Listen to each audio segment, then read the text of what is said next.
Uh, all right. Thank you, STL TV. Good evening, everybody. This is the Budget and Public Employees Committee.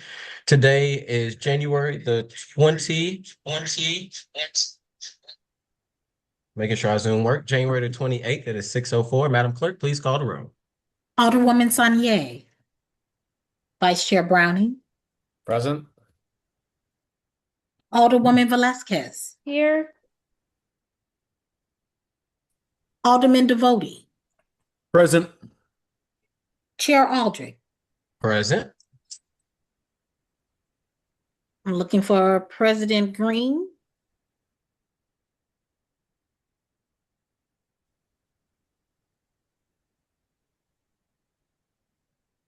Alderwoman Sanier.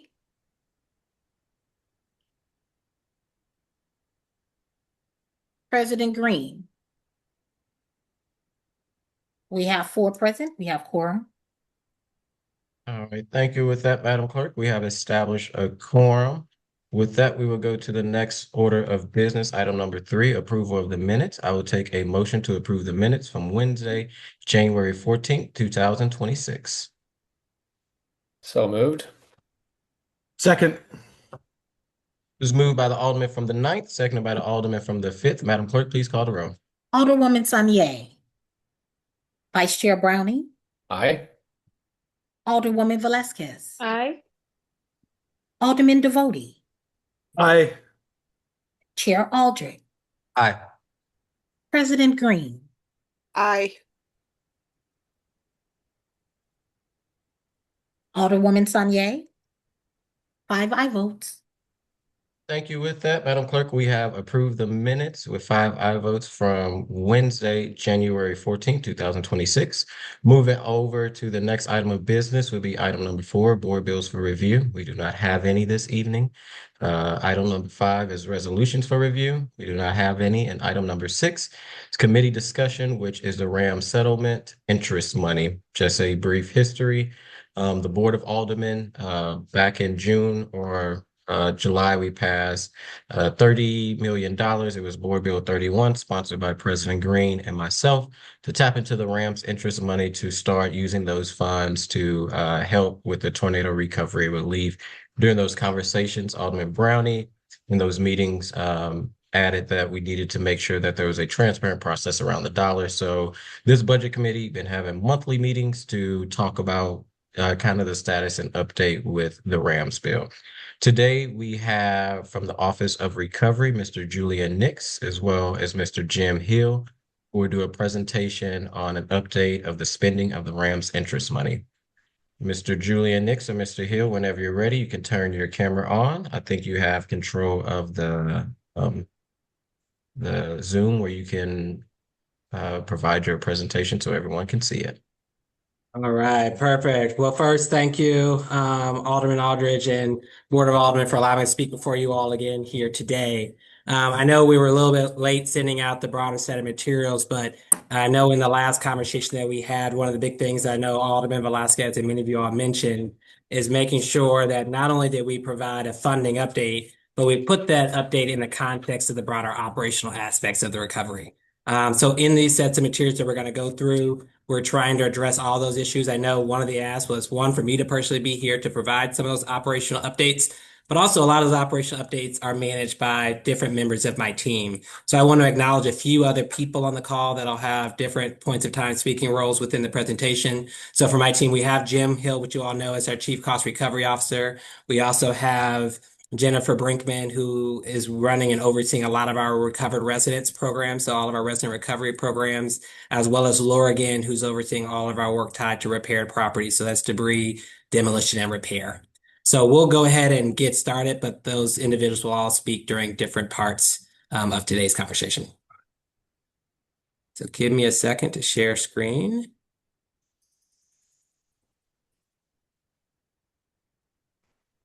Oh, perfect. Well, I won't go through these first 2 slides, but they're in your materials. But these are just the 2 pages that try to give a full snapshot into overall where we are on the resident focused outcomes tied to our various sets of programs. And this is a high level overview of the funding. and where we are with our broader sets of programs for both the public and for you all that we want to consistently just share as a high-level briefing document. So I won't go through these. But as we look at the agenda for today, we want to give you all a little bit overview of some of the strategic updates from my view of the core priorities we're working through. We'll then get a update on winter and our winter safety plans directly from Jennifer Brinkman. We'll then hear from Laura again around repaired properties, and then finally we'll do a funding update from Jim Hill, and then we'll end with some reminders and next steps. So I won't spend too much time here, but just as we look at our broader focus for 2026 is both on people and on neighborhoods, with our strategic pillars really being focusing on how do we help residents recover, how do we repair properties within the tornado zone, and then how do we think more long-term about rejuvenating neighborhoods that's supported by a bunch of different other core things that we care a lot about. But to move right into it, the two core priorities for the recovery office as we look for January to March are really twofold. One is considering is still winter safety, which is ensuring everyone is safe this winter with the special focus on housing, but also all the other things that drive safety. And then the second is around visible debris removal and repairs, which we know we consistently hear from the public as the biggest thing that people want to see is change in their neighborhoods, and the debris removal and the repair work has been slow. So we'll talk a little bit more about what our plan is and how we're trying to drive one, private property assistance applications, which is driving people to actually apply for support because all these are private property that we need permission from landowners to go on, and then also accelerating the actual work of delivery within the neighborhoods. So I know this was a key question asked by Alderwoman Saulnier and the public around how are we and how is my office measuring success as we look through this period of time. So one, as we look at the recovered residents, one, it is the number of homeowners staying in damaged homes, knowing their next steps in securing safe, sanitary, and functional housing. So this is a huge focus on recognizing that there are many homeowners and renters that are still staying in their homes. And so making sure that they have a path is a core area. The second is number of renters staying in damaged homes, knowing their next step in securing safe, sanitary, functional housing. And then the third is we've had a number of people of displaced residents that we've placed in hotels, and ensuring they have found housing they can stay in for at least 5 months. So it's a large housing focus combined with helping make sure we deliver the other support services that people need on top of this. As we look at repaired properties, the core outcomes we're measuring is really focusing on how many homes and structures do we actually repair to safe, sanitary, and functional for residents to be able to return to. The second is there's many that we know may be unsafe and require demolition or may require debris. And so we're focused on removing those. The third is around trees and stumps removed and sidewalks repaired. People may remember there was a lot of early efforts to cut down the immediate hazardous trees, the immediate hanging limbs, but now the focuses are there are other hazardous trees that may have been killed by the tornado, and there's a lot of tree stumps that remain, as well as sidewalks in review of repair. And so getting those removed is the core focus. And then lastly, number of tons of debris that's going to be removed from public rights of way. That's a continued part of our city infrastructure debris removal efforts. Where we focus that for the next 3 months. And so we've been focused since December a lot on the winter safety and housing, which Jennifer will talk about during her portion.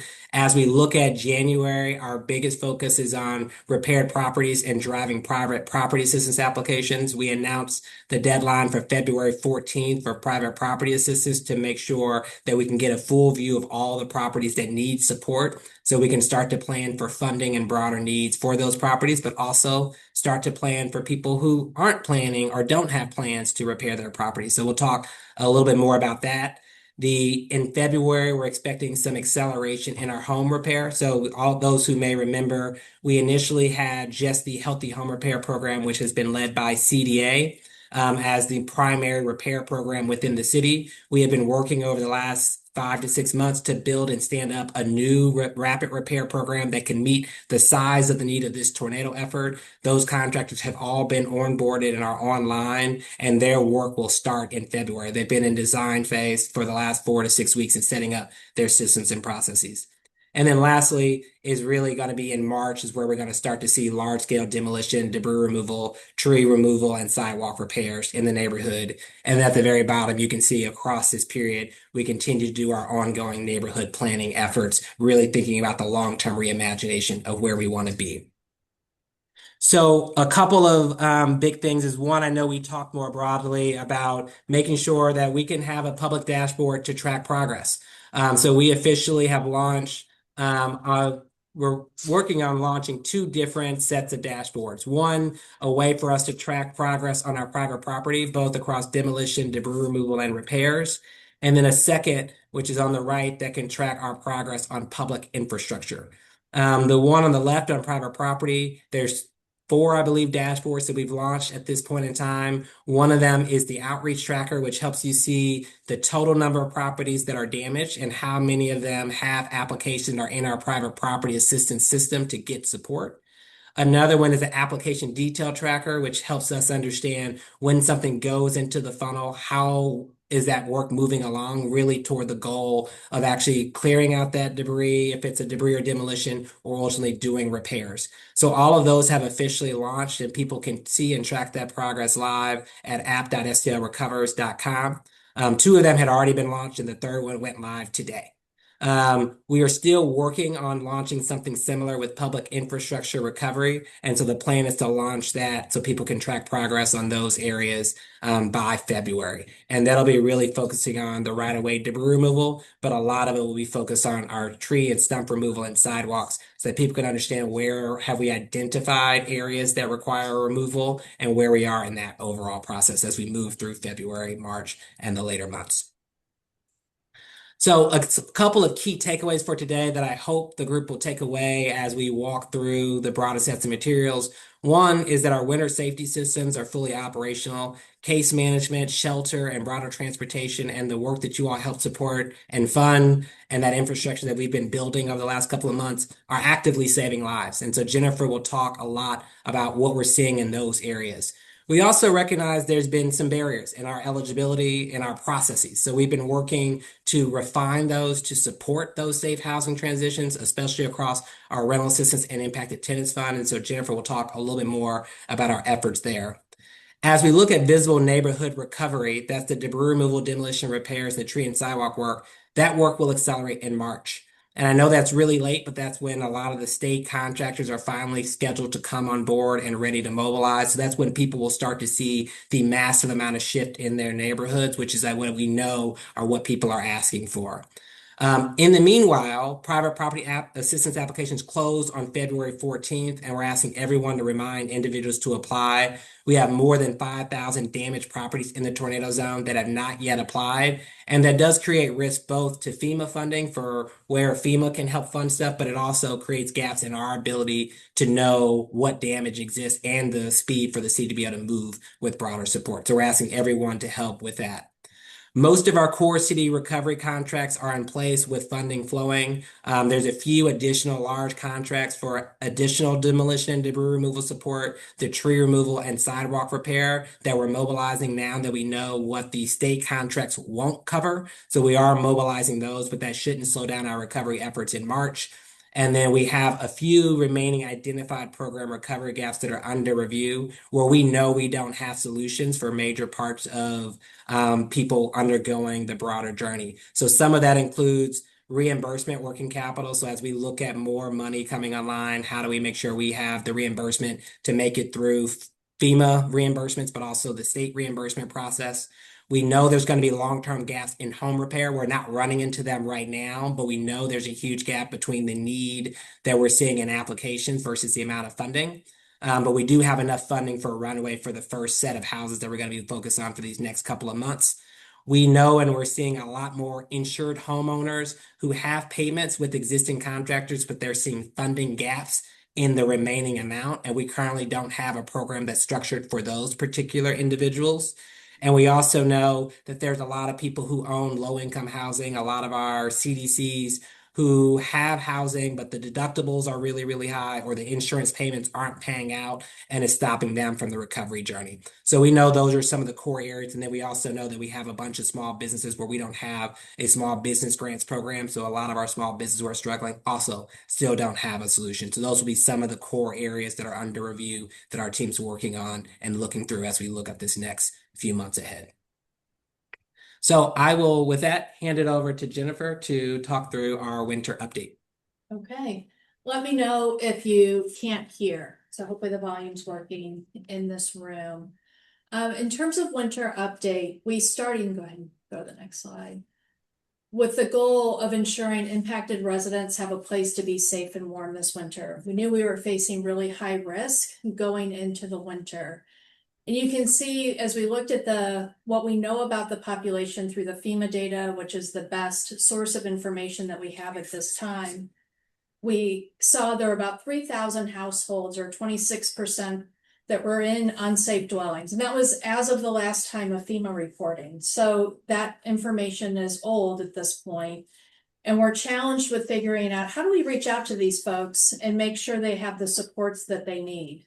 We know this isn't something that government can do on its own. And so we turned to the Tornado Recovery Advisory Committee that we stood up late in the year and brought those partners, which include residents and a lot of community leaders and stakeholders, to the table to help us design a plan for that. The next page. We identified several objectives that we wanted to achieve through that outreach. Two of them are here. That residents create winter safety plans. We know everyone's not in the same situation. They have different needs. We knew that people weren't going to necessarily want to leave, that is not the first choice that folks have. So we wanted to bring a range of options to them. We did outreach with partners at Action St. Louis, with the St. Louis Recovers Outreach Center, with phone banking, emails, door knocking, with outreach to over the 3,000 households that we thought were at risk. We had over 2,400 completed winter safety intake forms. So we had this centralized intake form so we could assess need, get people referred to the things that were going to help them the most. All those households received information about emergency shelters, the code blue, they can call 211, winter safety messaging. We had 605 referrals. So folks that we thought qualified for placement in the NCS program or the hoteling program. Those referrals, 89 households accepted our offer of that. And that is a low conversion rate. And digging deeper into that, folks want to stay in their homes.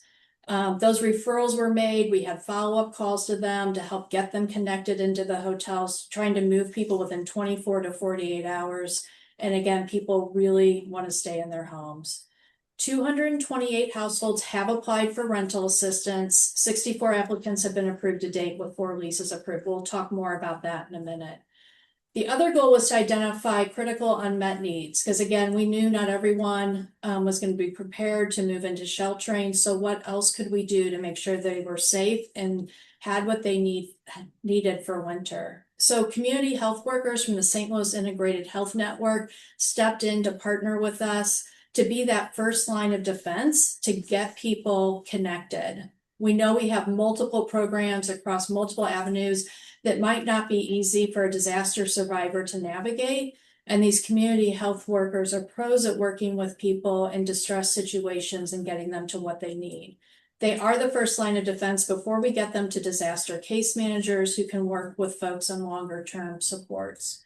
We had 310 referrals to Action St. Louis for winterization, 208 to AmeriCorps for support with debris removal in the homes. Unmet needs, the top 3 that came through the winter survey were repair funding, utility assistance, and food and water. Caseworkers worked with Heat Up, Cool Down St. Louis, and other partners, including our utility partners who've stepped up to help make sure that we keep people connected, or where people have lost connection and it's safe to turn it back on, that we can get the utilities turned back on. The other goal was that we wanted to learn about the population and what was happening right now to support them in their next round of supports. So a few things, there's a strong desire to stay, even for renters when we're saying we can help you get to another place. If it's home, it's home. So people want to stay. We are seeing on the rental assistance application deep need, with 62% of households who are applying with incomes below 20,000, many with no income. And we're learning that the FEMA application, because that is so important in understanding people's situation, it's also a barrier for those who did not apply to receive benefits. And so we are hearing that many are discouraged to apply for government benefits because of their experience of trying to access FEMA benefits. 39% of rental assistance applications, applicants didn't apply for FEMA.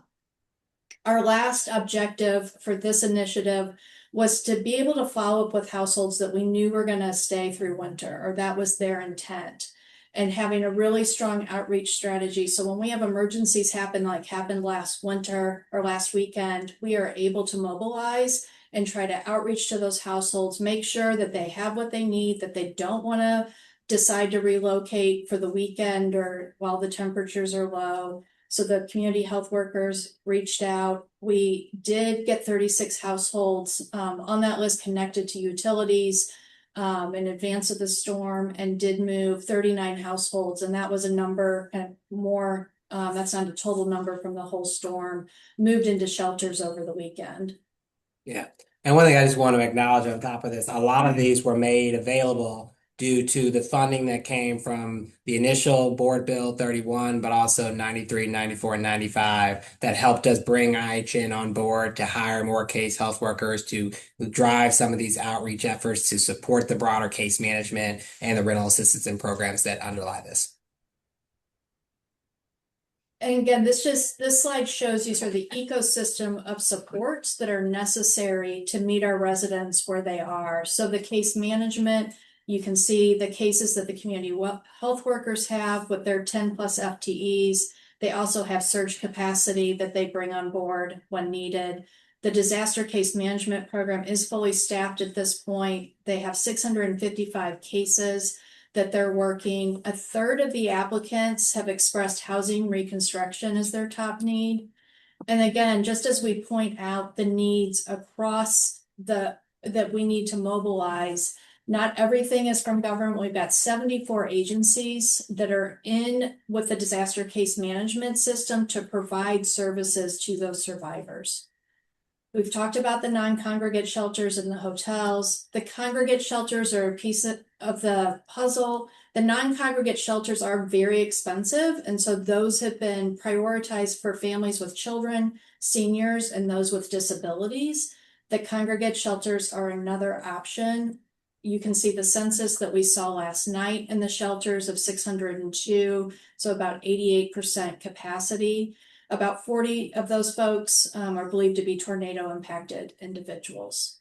Rental assistance, I'm going to not go over that here, we'll go over that on the next page, but the Impacted Tenants Fund, you can see that we have 218 unduplicated applications at this point, with 73 approved, with $96,000 approved. We are seeing improvements in service there, or the speed to approval, because we've put some different things in place to validate that folks have been impacted. So that is moving faster. We have our nonprofit supports, some of whom have been operating from the very, very beginning, and some we're just bringing online into this ecosystem to work collaboratively. I would say our next step is to get these things to work together more efficiently, to serve the resident in a holistic way, rather than all these different lanes that people have to navigate. Rental assistance, and there's a lot of questions about this program. As I said, as we're doing this, we're really learning as we go. When we got the first batch through, we saw a really high denial rate. And we looked at that deeply, and we brought to Julian and the mayor, and so, how do we expand eligibility so we can help more folks? And again, these vulnerability factors really play in to what we're seeing, that 27% of the applicants are unhoused, 26% in damaged structures, 47% with family and friends, the low income, the low application rate to FEMA. This has led us to improve the program and expand eligibility for those who had already found a rental unit, but it might be something that they're having a hard time affording right now. Those who did receive FEMA assistance, but they're not getting the continued temporary housing assistance. We've heard that's really hard to access and to navigate. So this can fill that gap. Those who did not apply to FEMA, we're finding a way to get them in. And those whose homes may have been deemed habitable, that should say habitable this summer, but now they are uninhabitable. So they've moved through the deterioration that's happened over time. And finally, I just want to share some of the things we're learning. You've heard some of this, but this informs our next steps of how we think about resident recovery with all of the partners on the ground, still standing there working with residents. We know people, if they're not, they don't think they're at recovery until their home is repaired, even if they were a renter. Those who've remained in their damaged homes are unlikely to leave for almost any reason. And those most in need face significant challenges before the tornado, and recovery to their status at the time of the tornado is going to be insufficient for them to be stable. Most programs are designed to return people to pre-disaster status. And so how do we think about the fact that many people weren't in a stable situation at the time of the tornado? And we know government programs, including FEMA, benefits like rental assistance, typically aren't designed to match the reality of what the disaster survivors are navigating, especially with the status of many of those folks, again, pre-disaster. So we're focused on how do we reduce that friction for them to access those benefits and get the help that they need. I'll stop there. All right, perfect. Well, thank you, Jennifer, for that. We'll talk a little bit more as we get more further into the presentation, how the funding has supported these broader efforts to connect this a little bit more to some of the direct funding that we're seeing and how we've been setting up contracts in that area. But with that, I will turn it over to Laura Gann, who will do an update on repaired properties for demolition, debris, and repairs. Good evening, everyone. Can I get a thumbs up that you can hear me? Looking at a lot of. We can hear you. Okay, that'll work. I'll take that. Thank you very much. So I'll be providing updates on the repaired properties pillar, and this is just an overview of the body of work that sits under that. So on the left, you have your public infrastructure recovery. Obviously, in the initial emergency response, this also included things like streetlights and stop signs. But in the long-term phase, it's a lot of our tree canopy, our sidewalks, and taking care of the public right-of-way that we're responsible for. So we'll provide updates on that. Under private property assistance, wanted to kind of call out the second pillar as pretty important, as just the outreach and the intake, the access to private property, completing full property inspections, site assessments, hazardous material assessments that informs whether those properties move into stabilization and repair and or demolition and debris removal programs. And that February 14th deadline, we can't harp enough on. Next slide. So first with our public infrastructure updates, as Julian mentioned earlier, a lot of the immediate response was the most hazardous trees, those that were causing an immediate safety issue, blocking access, blocking sidewalks, roads, and rights of way. But you'll notice that some of that work was, taking a hazardous limb, but leaving the rest of the tree, or maybe taking the tree, but leaving the stump. And so there's still a lot of work to do to go back around and kind of clean up after ourselves here. What you're seeing on the map is an update on where we're at with a comprehensive survey of all street trees. So these are the trees between the road and the sidewalk that the city is responsible for, and all trees in parks, excluding Forest Park, within this highlighted area on the map. The pink and yellow, that's our existing tree inventory. The blue and black dots are progress made on that inventory as of end of day last Friday. The results of that survey will directly get transferred over to contractors to remove the remaining limb removals needed, tree removals, stumps, and the sidewalk repairs and replacements that are needed. And that work will primarily be happening through March. And hey, Laura, I know a common question we get is, why haven't we already removed the stumps? Can you just talk a little bit more about the FEMA eligibility here and why this is all necessary before we can actually move stumps from a fiscal perspective? Stumps became much more complicated than I don't think anyone could have ever guessed, in terms of the level of documentation required to make sure we can get FEMA reimbursement for those costs. We have to prove with a certified arborist that that stump was attached to a tree that was damaged by the tornado. And it also has to go through kind of pre-approvals, including archaeological review. Anytime you do disaster recovery work with land, if you go underground at all, it triggers a federal historic review. So there's a lot of learning about what are all of the pre-steps and documentation required to make sure that we're expending those federal dollars as best as we can. So what this survey is actually doing is marking what's FEMA eligible and what is not. And then when we go back through and complete the work, we know what we can bill for reimbursement and what we're going to have to carry the costs for as a city. And we haven't stopped tree work along the way. Point that out too. Hopefully you've seen crews out there. So we have one company called Monster. They've been removing trees along the right of way in this exact area for a couple months already. And that's because they're removing trees that were already flagged for removal before the tornado. So we know they're not going to be eligible for FEMA because they were already, categorized as hazardous prior. So that company is out and is getting a start on the ones that they can. We also have a company that is supporting tree removal on private property and on LRA property. And you have additional work going on, of course, in our forestry team in-house. This is just kind of our final full sweep to really clean those up and restore our public sidewalks.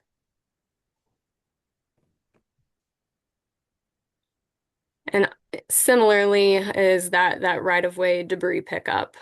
So as a reminder, this was the immediate kind of responsibility of the city because we are responsible for the public right-of-way. That's where you park your cars. It's the space up to and a little past the sidewalk, and it's our alleys as well.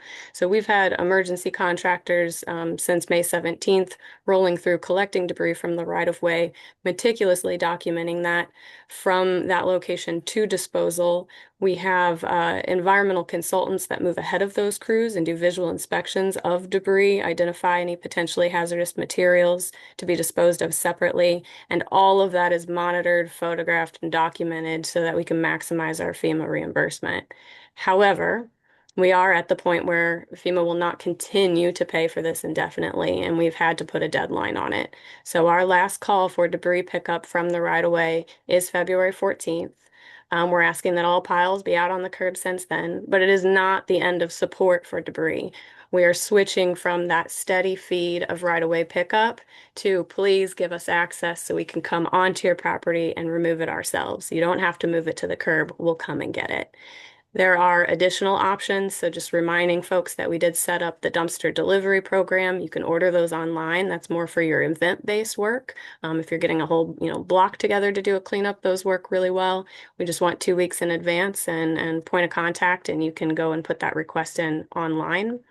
Of course, our existing bulk pickup services, and a reminder to everyone that all city residents get 12 free trips to city dumps every year. And so 71 Angelica Street, we'll take that anytime. So the transition there, again, moving into access to private property so we can get on to privately owned land and help with these cleanup and recovery ourselves, starts with private property assistance. What we've really worked hard to do here is create a one-stop shop for all property assistance needs. So there's not much that doesn't fit under this application. And if anyone's looking for any support on privately owned property, we want them to come through this application portal. There are no rejections. There's no ineligibility. We are checking on the back end what of the various different programs and funding streams are going to work for that particular case and that particular property. So that's a really big point to keep stressing. We need those applications submitted by the 14th, but that's only about 10 minutes to complete that. And we'll talk about that more, but I just want to say it a lot. ID and signature, and you've met the deadline, and then we can continue to work with you from there. That program, again, starts off with the site assessment. So structural inspections by certified building inspectors to document all code violations. If it's repair, that gets translated into a cost estimate for repair. We have certified arborists documenting hazardous trees and conditions.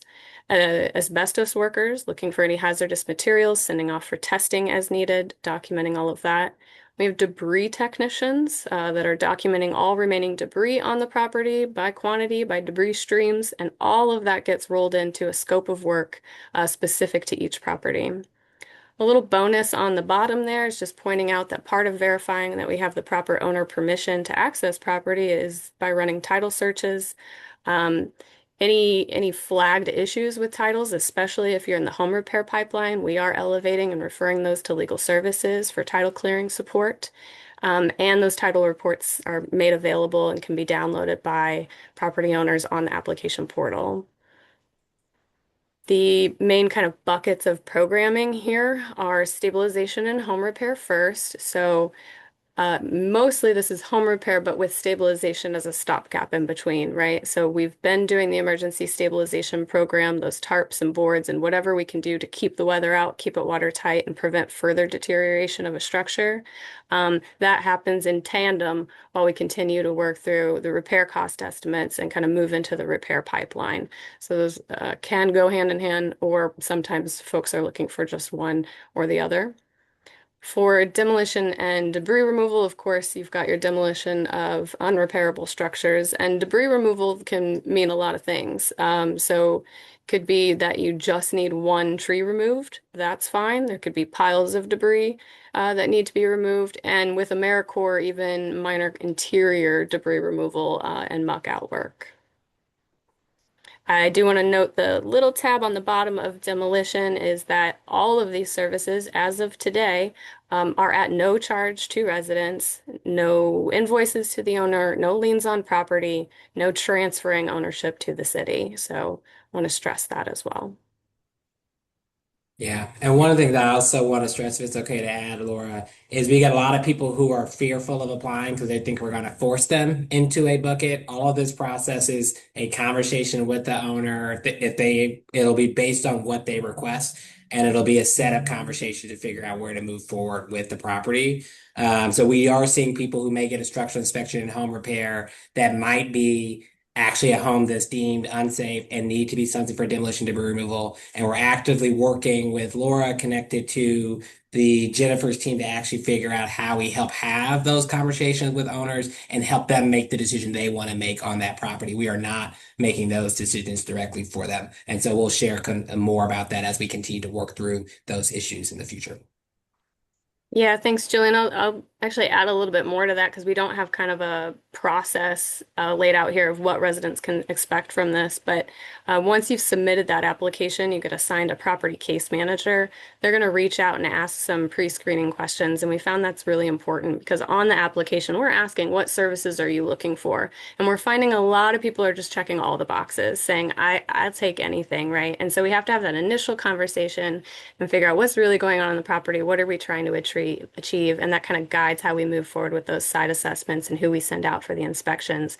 We create that scope of work and then reach back out and say, this is what we found and this is what we're proposing in terms of the next step in the programs that your property is a good fit for, and get consensus before we move on to the next step of actual contracting.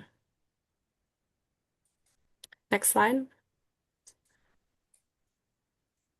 So some overviews on where we're at with this. We do have over 1,800 applications initiated with over 1,100 complete. The gap in between are folks that have started an account but have not moved all the way through to signature. So that's that gap there. Of the 1,126 complete, we have 506 inspections in progress. So those are scheduled for those teams I mentioned to go out and collect that documentation. From there, another 133 are past that inspection phase and we're finalizing their scopes of work. then those will move to contracting. Currently, there are 73 in our contractor pipeline, which means they've either been confirmed for that work and we're moving them to the contract, or they're under contract, or they're even scheduling the work or started the work, right? We've accounted for that. We've assigned it to the program and to someone to do the work. That's our contractor pipeline. And then 31 complete. That's quite a cascade down, but we'll talk more about how we're going to be ramping that up over the next couple months and really move all of those applications and inspections into that contractor pipeline and get this work moving. Some of the challenges that we're seeing so far is we're not just taking applications that come to us. We've been doing a lot of direct outreach. We've been pulling from the many, many lists and interactions that we've had with residents along the way to reach back out and encourage applications. We've used information from FEMA when folks did apply for that for contact information, and we're hitting a lot of dead ends on contact. We're even, of course, using paid subscriptions to find any phone numbers and emails we can. And the success rate on that has been pretty low. So it's been a struggle to do that direct outreach. And not everyone's at their property, right? If if it's really bad and they need demolition, we can't go knock on a door. So it's been hard to kind of find everyone that we need to for this. The next one is really there seems to be some uncomfortability, and I get it, with signing the right of entry form. So this is what we need to get permission to step onto the property and to perform any work. That form really fits three main purposes, sorry. So one is attesting that you are the owner and you do have the authority to grant us permission. Two, that you do not hold the city, the state, the federal government, or any of our contractors liable for anything that might happen to us when you're on your property. And third is permission to access your insurance information so we can check for any duplication of benefits on the back end. Once we have that form signed, we have met the minimum requirement that we need to fit for any potential FEMA-funded programs that you may be eligible for. We maybe because there are a lot of different programs out there and a lot have different types of eligibilities and income requirements. So there's a lot of maybe confusion about what the minimum requirements are. So I just want to be very clear for the Private Property Assistance Program for this application. There is nothing that makes you ineligible to submit this application. There's no income requirements. You can be insured, you can be uninsured, you could have got support from FEMA in other ways or not. It doesn't matter. We need to get that information in. We need to get access to the property so we can go assess the situation and find the appropriate program and funding that's going to work for you. So far, what we're seeing from applicants is 69% are uninsured. So that does match up with kind of the best guesses that were posted immediately after the tornado. We are seeing that play out. And of course, that doesn't bode well with the low property value and the high cost of repair, reconstruction, and new construction even. So we've got a lot of estimated costs of repair that far exceed the property values, and that's something we're going to have to continue to work on, fight for, and find alternative funding streams to fill that gap. We've been working, constantly identifying those types of challenges and barriers and removing them where we can. So the first thing was moving all of this into a single application portal. We had kind of CSB here and Call AmeriCorps there. And so really trying to bring those together into one place. That was step one. We've brought on a new repair program management and construction management team to help build out a repair program that's going to be able to fit the scale and the size of this need. And that's what we're kicking off as a pilot in February and scaling up in March. We've been prioritizing those outreach attempts, that direct contact for those residents that we know are living in damaged dwellings. So we can provide, that's our priority audience right now. This one's pretty important. We've reduced that minimum entry to have a complete application. So when you go online or go into the outreach center or call, all you need is a government ID, insurance information if you have it, and to sign that right of entry, and your application is complete. If then there's additional documentation that may be needed for particular programs that you could be matched to, we'll work our way through that together. But the minimum to get the ball rolling, to get those inspections moving, and to start figuring out what your property needs is just ID and proof that you are an owner of that property and can give us permission to access. We originally were meeting kind of the FEMA standards for clear title and matched ownership and permission required. But at this time, there's no FEMA funding aside from demolition projects. So we have removed that as a barrier. Doesn't have to be necessarily clean, clear, or pretty title. We just need to be able to confirm that someone is the legal and rightful owner of that property to move forward with many of these programs. It's only limited to those FEMA funded. So again, that way we remove that entry barrier to get the application in, and then depending on the program, we may expand kind of the title or other type of documentation needs that there are. We can go to the next. Thank you. If you're an applicant, if you're, homeowner and you've applied for property assistance, there is the application portal at app.stlrecovers.com. So folks can log into their account, they can check their status, see communications with their property case managers. But we've also created this public dashboard so that everyone can see the overall progress that we're making in this effort. So this is available on that website. It's the same stats I showed you a couple slides back, so I won't repeat them here, but just want to point you guys to it to go and take a look. If you click on a property, it's going to give you kind of where you're at in that process, whether it's pending application submission, inspections in progress, assessment in progress, scope of work being developed, assigned to a contractor. We're going to make sure that we show as much of that movement through the process as we can so people really understand where they're at and what comes next. Maybe, right, there may be questions. Just a couple more slides here. So I want to give an overview on some of the progress for how we're doing with these various programs. So I know you've heard the first column many times by now. We're creeping up on 150,000 tons of debris removed from the right-of-way, and we will continue that as long as we can. More than 6,000 trees already removed from the public space, and obviously once we get those survey results, we'll be doing another wave of those.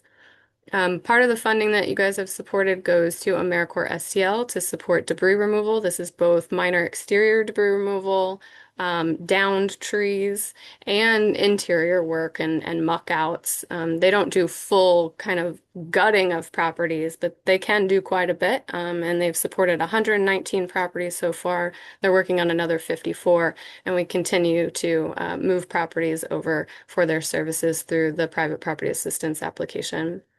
We have another contractor that has certified arborists specialized in tree removal that just do tree work. And so they've completed work on 29 properties to date, and they have another 28 in the queue. For those emergency stabilization tarpon boards, 112 complete, 77 coming up right behind them. Many of those hopefully will also move into the home repair program. The 19 complete that we're displaying here are the Healthy Home Repair Program funded out of CDA that was able to allocate direct funds for tornado impacted properties. And so that's their progress on that program to date. And now, of course, we're scaling up the new Rapid Repair Program, 72 in progress on that scope of work development so far. And we're looking to see that number continue to rise and move into complete in the coming months. We have been prioritizing demolitions of those structures that are posing an immediate risk to adjacent properties, adjacent structures, or to the public right-of-way, while we kind of work towards the large amount of funding that's needed to really do demolition and debris removal at scale. We've completed 13 of those emergencies to date, and have another 20 contracted and underway. And then moving towards the real big picture, demolition and debris removal is our partnership with the state, with FEMA funding, which Julian will provide an update on here in a little bit. And for that, the city is responsible for doing a lot of the prep work. We have to, get the right of entry, do the site assessments, everything I mentioned for private property assistance. But then we basically pass that property along to the state for them to contract out. We submitted our first 24 properties for their review last week, and we're preparing to send another batch now. That state program is onloading their contractors at the same time. And if we go to the next slide, we can talk about how their contractors are likely to hit the ground in March. So going back, we've been doing emergency stabilizations, the tarpon boards, for a couple months now. We've had AmeriCorps on the ground for a couple months, but continuing to work to do whatever we can to help scale up their operations and keep them going because that work is vital. In December, we added tree services for privately owned property and for LRA owned property. So that work will continue. And in December, we opened up that private property assistance application and started with outreach. Looking ahead to the coming months, we'll be piloting the new repair program through February with a goal of hitting 40 a month in March and continuing to scale from there. We're treating February as the month to really get those priority properties through, but making sure that we're taking the time to learn what needs to be adjusted before we get too far ahead here. As you can see from everything I've mentioned and Jennifer, we have to continually adjust to make sure that we're meeting people's needs. So February is going to be our pilot month, and then we're going to scale up sharply from there. At the same time, we're going to see demolition, debris removal kick up in March with the activation of that state contract for the properties. We've been preparing for them. And through the month of February, we're going to continue to identify those kind of worst of the worst properties that need to get into that pipeline for demolition as well. A lot of those, as you know, were previously abandoned and vacant, don't have local owners to talk to. So we're working through both windshield surveys and data analysis through February to really identify those problem properties and make sure that they're added into that contracting ramp up starting in March. Also in March will be the additional contractors going back through after the survey and clearing the remaining street trees, stumps, and completing the sidewalk repairs. So again, what we're hoping everyone takes away from tonight is please, please, please encourage people to apply through private property assistance, to get into the line, to get that work moving, to figure out what's needed on the property, but also to help all of us understand what the comprehensive community need is here so that we can know how much money we need to allocate to what to really make sure that all of our properties are repaired and recovered to a safe and habitable use. One final slide is that one thing that can help, I hope, with that outreach is that we've created a tracker for that shows you properties that we have indications that they were damaged by the tornado in comparison with where we have received applications for property assistance. And so for all the properties where we know that there was likely damage there, but we don't have an application yet, those are the ones we really want to focus on for this final 2 weeks of outreach and encouraging people to submit those apps.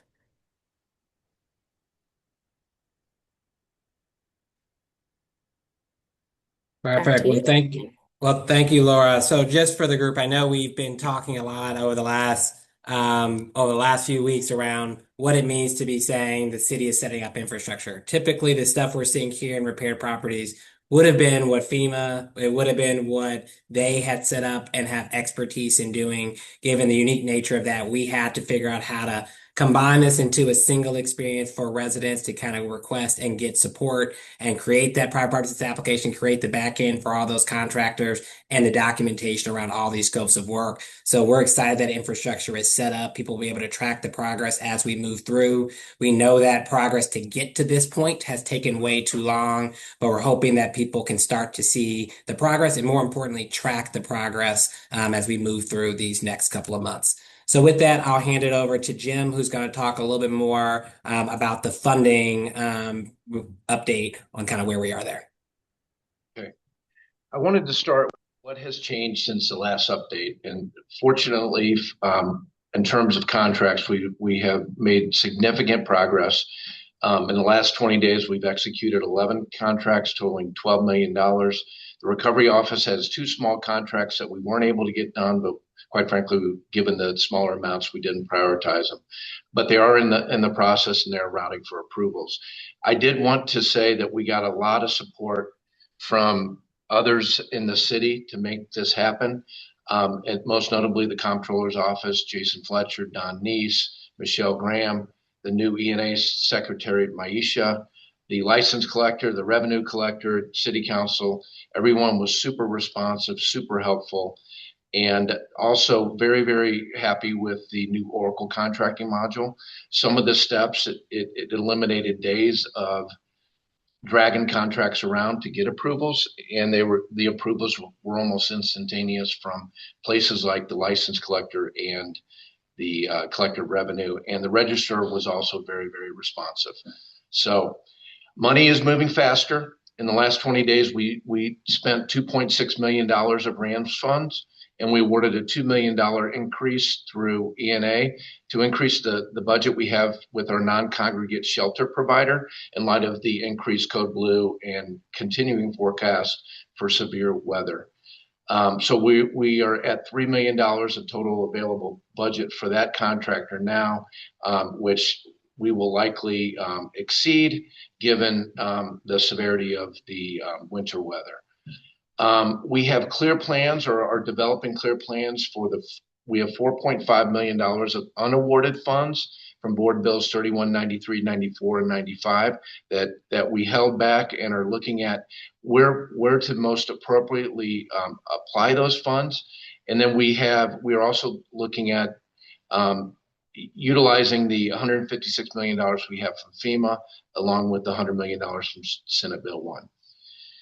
Laura and Julian have both talked about upcoming RFPs, and we are preparing the selection process for 3 or 4 RFPs, depending on how you look at it. 1 is the city demo and debris contractors.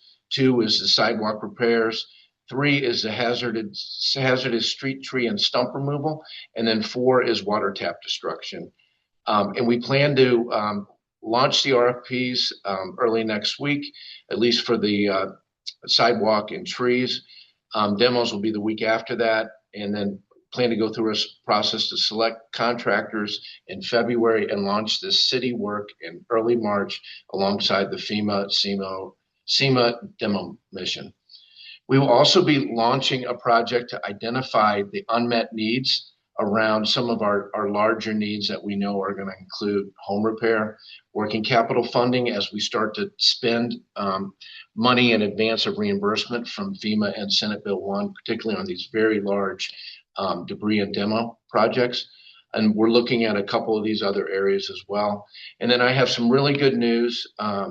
This morning, we learned that $26.1 million of projects that had been submitted to FEMA had gone through the FEMA audit and review process, with some of the projects approved and just waiting for someone a final approval back in early September. They got obligated this morning, and we will get several million of the dollars, maybe this week, maybe early next week, but in the balance of that over the next couple of weeks. And again, this is the total cost of the project. The city has a 15% match.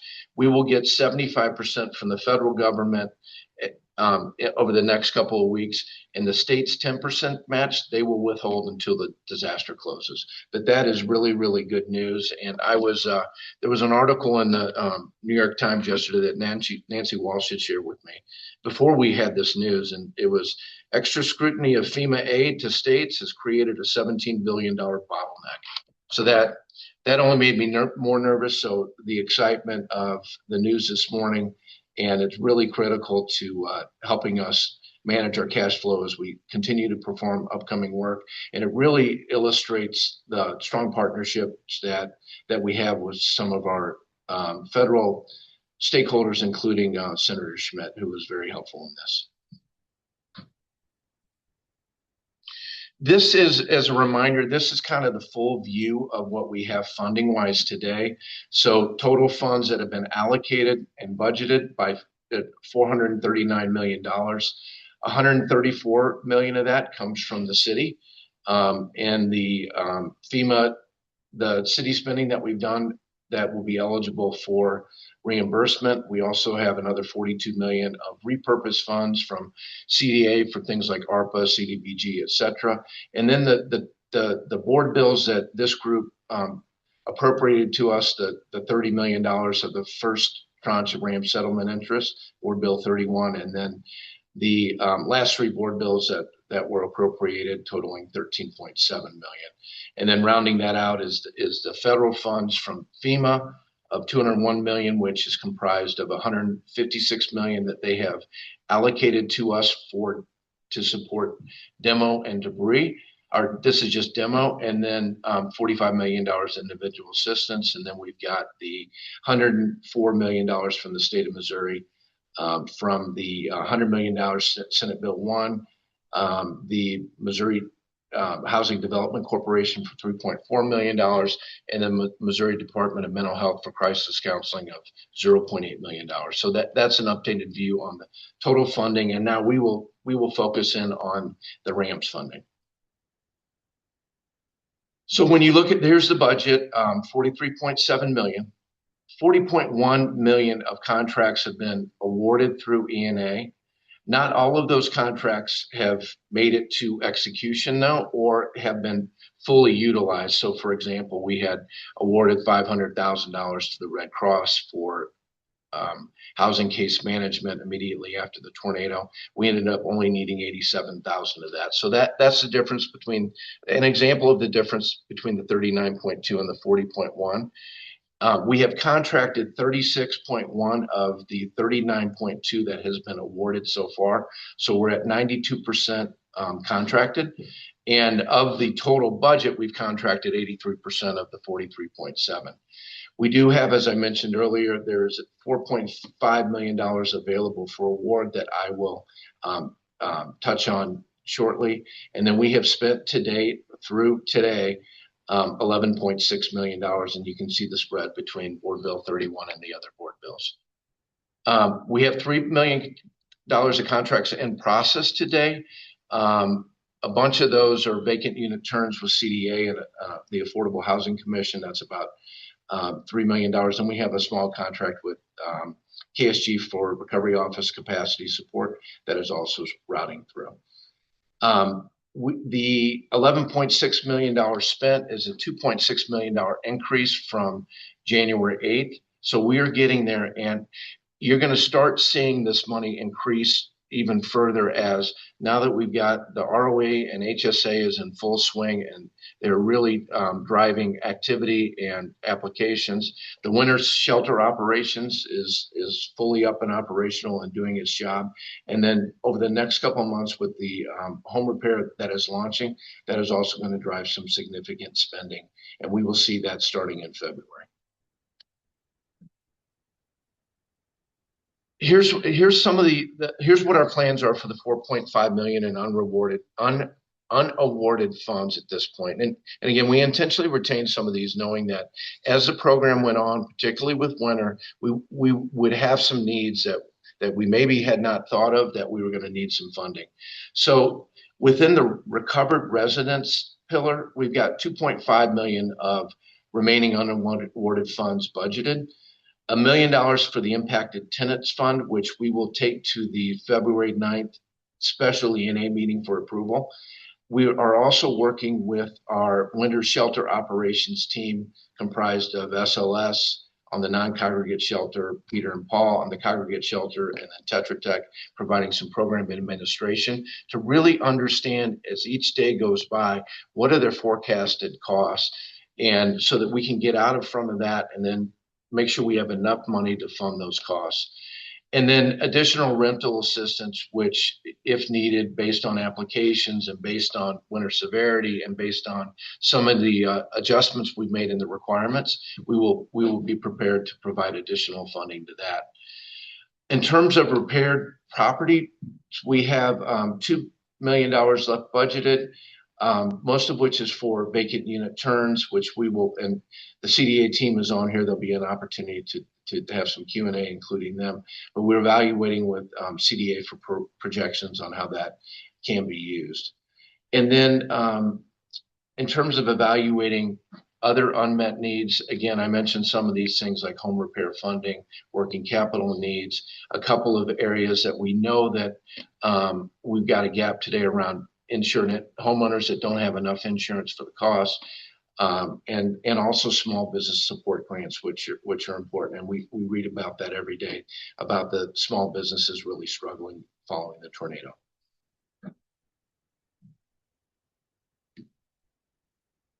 I didn't want to spend a lot of time on this, but I wanted to touch on the disconnect between, just briefly on the disconnect between contracted and spent. So we've got $36 million contracted, $11.6 million spent to date.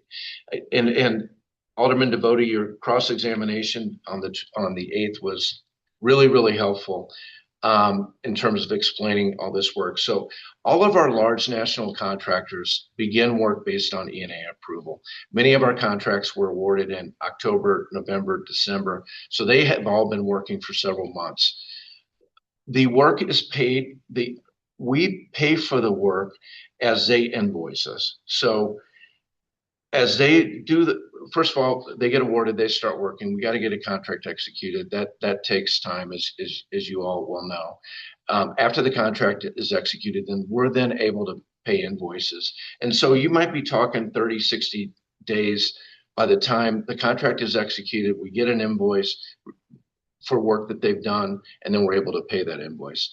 And then many of these contracts are durations over months, and some may even be a year. Well, we're 6-month contract, we're paying a sixth of it each month as the work is done. So it really works to defer the payments.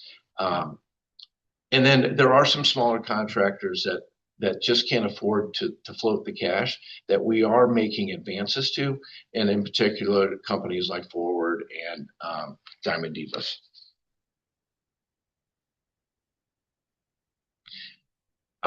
This was a question that came up during the last discussion, and I welcome Julian or Laura to jump in on this as well. But we're looking at 3 different buckets of FEMA demo, debris removal, and Missouri State Senate Bill 100. So FEMA has designated $156 million for eligible demos, and eligible demos in this case are residential homes, and they do exclude places of worship and commercial. We have asked for more specific clarification on eligible uses in a letter that we sent to FEMA on December 9th. We have not yet heard back from them, but in the meantime, we are sending all potentially eligible packets to the state so that we can get lined up and ready to go and start delivering. The state RFP for the demo contractor is still underway. They have not selected a contractor yet. They're expecting to see that in February, and we are hoping that the demo work will start in March. And that is what the state is committed to as well. The state has submitted a project for debris removal, which we are working to define what exactly that is. But knowing that the $156 million does not include debris, it only includes demo and debris caused by the demo. There is other demo out there that needs to be picked up, and so SEMA has submitted a request for a new project with FEMA, and they are waiting for approval in terms of what that will be. And then finally, we've got the State Senate Bill $100 million that will be used first will be used for the 25% state match of any FEMA spent dollars on demo. So for example, if FEMA were able to deploy $156 million that they have designated for the city, the 25% of that is $39 million. And so $39 million of that $100 million would go to the local match. It would fulfill the local match, and then we would be able to use the remaining $61 million for ineligible demo and debris removal. So demo and debris that FEMA won't pay for. We have submitted a contract with the state for a $10 million pilot fund for ineligible debris removal. We have heard back. They have approved that. Laura and Julian are working with the state to finalize the definition of what that is, what is all included in scope, and we hope to launch that when we have these contractors on board, city contractors on board starting in March. Laura, Julian, anything you wanted to clarify or add there? Yeah, the only thing I'll add there is that work won't have to wait till March. We already have contractors who can do demo and debris. The thing that's coming online on March is additional contractors because we're expecting a lot more volume of demolition debris that the city will be responsible for than we initially projected. So we're bringing on additional contractors to help support that. Primarily, any properties that don't go through the right of entry process and require what we call forced abatement, which means we have to get people to do it. So this is really talking about landlords or people who have moved out of town, who hadn't taken care of their properties before the tornado, and now their property is still damaged. That'll allow us to also be able to address that larger volume of properties, either within the 100 million from state SB1, or potentially if it's not eligible for that, then we may be talking about another city fund to help support that effort. So all of these, we did not feel comfortable announcing these in the last few meetings because these were all in the works and we were waiting to get them final with the state. These are now all kind of as official as we're going to get. And so the city's effort is to move as many things as we can into each of these pipelines so that once the contractors are on the ground, they can move quickly and that people will start to see the progress they've been waiting for in their neighborhoods in March.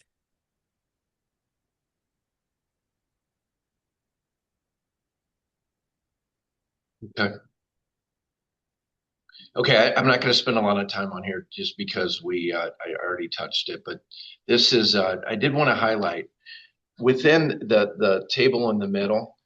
This is not Rams funds. This is the tornado recovery account that was set up on an emergency basis immediately following the tornado to put costs and emergency contracts and all the spending that was necessary following that tornado. And then as time went on, it largely became debris removal and all the services that support debris, the engineers and the debris monitors and stuff like that. But we have in this city tornado recovery account that doesn't have a funding source other than getting reimbursed by FEMA. There is $18.9 million of costs that have been charged against that account.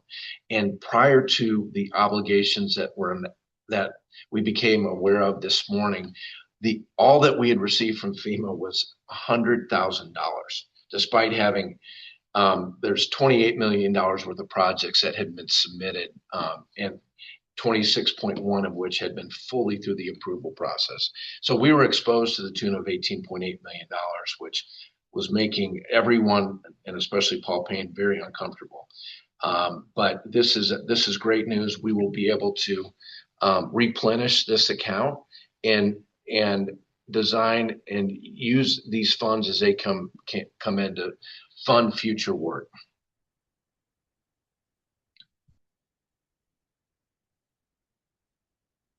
Next slide. And then look ahead priorities. So when we get together next, in about a month, I think it's February 17th or a little bit less than a month, we will have a cash spend down forecast so that we can come with you with some level of confidence that says month by month, here's what we expect to spend down. Now that we have almost all the contracts in place and we understand the pace of the work that's going to occur, we will be able to forecast this cash and keep the Board of Aldermen Budget Committee informed as to progress. We got a couple of the outstanding contracts that we need to finalize. We will also have the impacted tenants fund that we will take to the February 9th ENA, along with a couple other things. And then we will issue these core RFPs for demo and debris, hazardous tree removal, and sidewalk repairs in February, and run through the selection committee process and select contractors by the end of February, early March, so that we can start the work in March. We're going to move as fast as we reasonably and possibly can.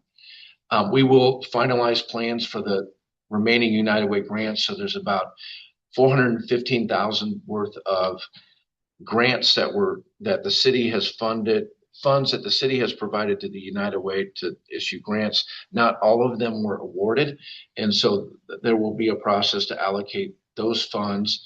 And then the $4.5 million of unallocated Board Bill 3194-95.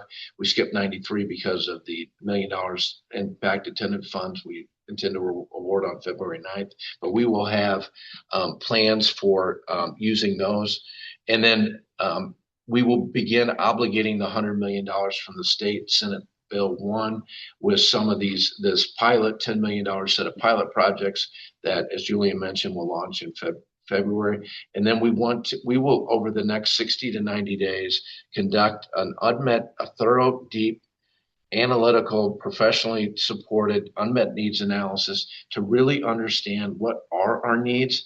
And these are in long-term funding for housing and other things, so that we can understand the gaps and then work with our federal stakeholders and other stakeholders to identify funding sources to close those gaps. And that'll also, just to add there, thank you, Jim. We'll continue to also support conversation with the Board of Alders as we think about the various source of funds that are going to be required. We know that the damage from the tornado was extensive, which means city dollars are not going to be sufficient alone. So we're going to be looking and talking about broader federal dollars that we know may be able to support this effort, state dollars to be able to support this effort, to make sure that however we approach it, we're prioritizing across a wide variety of sources. So we look forward to continuing to have those conversations with you all at the Board of Alders over the course of the upcoming weeks. So with that, that is it for the formalized presentation, but I'll leave you all with maybe a few kind of next steps and kind of reminders on how you all as the Board of Alders and how residents can help in this process. Is one of them is sharing the critical updates with residents. We know people don't necessarily follow STL Recovers. They don't necessarily follow STL City Gov, or they may not even be online. So the more you can share updates to folks and these particular reminders that one, the end of the right-of-way debris removal is February 14th, alongside the private property assistance deadline. We have a lot of work that's coming to accelerate in March on repairs, demolition, and debris. And so while we know folks are frustrated, sharing more news that it is coming and what people can come to expect is extremely helpful. And then just a broader reminder that we continue to have a community and resource fair meetings that'll be on February 17th and March 17th from 5:30 to 8:30. That'll be at O'Fallon Recreation Center. So people can come and hear directly from the mayor, hear from me on our core priorities. And we also take the top topics we're hearing about, concerns from people, and we use the time to do updates. But also, if you don't want to sit through the updates, you can come to just the resource fair, where all of the multiple providers that we talked about, from casework to food to supplies to utility assistance, are all there. We know it's a master of many things to have to apply to all these various programs. So we're trying to create a place where people can come to everything at once, ask questions, get help, get connected to various supports live in person with us. And that's been a really successful last couple of meetings where we've been able to directly support people. The second, I'll do kind of justice for Laura and her team, which is check the dashboard on damaged properties that have not applied for private property assistance. And you can support us by one, flagging properties that are damaged but not identified in our list. We're going to get better at that through the windshield surveys, but if you know there's something there, tell us. You can share contact information or context for properties for us for outreach. So if you know that that's your auntie's sister's old house and you know some relative that may own that place, you can send us that information. You can send us their contact information, anything that can help us get in touch with the property owner to get them to apply. Or if you also know that it's been a vacant property, you know that it's someone who's out of town, share that information too. That'll help us as we get ready to prioritize next step efforts. You can send that information via email to stlrecovers@tetratech.org. You can call our call center, or you can go visit the STL Recovers Outreach Center in person, and they'll take that information. And then what I'll say is, we know there's been a lot of tough feedback that we've taken that we know is coming and has been coming, but that feedback has been extremely helpful. So as you all continue to hear feedback on experiences you're hearing, please let us know so we can improve our programs. Most of our programs are being run by contractors and a bunch of different groups who are running and getting supports. And so the more we know, the more we're doing and investing in managing that experience directly with our partners, both our contractors and our nonprofit partners, to improve the quality of that experience. So with that, we'll hand it back over to Alderman Aldridge. Need to input a correction. It is at tetratech.com. So we'll need to correct that and send it back around everyone. Oh, thank you, Laura. Yep. All right. Thank you, Office of Recovery. With that, we will now go into public comment first before we hear from alders. If you want to be able to testify, please raise your hand. I want to thank everybody who came out today. We wanted to make sure that today's meeting was virtual. We know some of the main streets. I see a hand up. Or we know that some of the main streets are kind of plowed, but we also know a lot of side streets still have a lot of heavy snow. So this is very important. Not only the current money, but how we move forward as a city, even with potentially future money. So we want to make sure that we had all voices here at the table. So thank everybody who is here that is here to testify. Again, if you'd like to testify, please just raise your hand.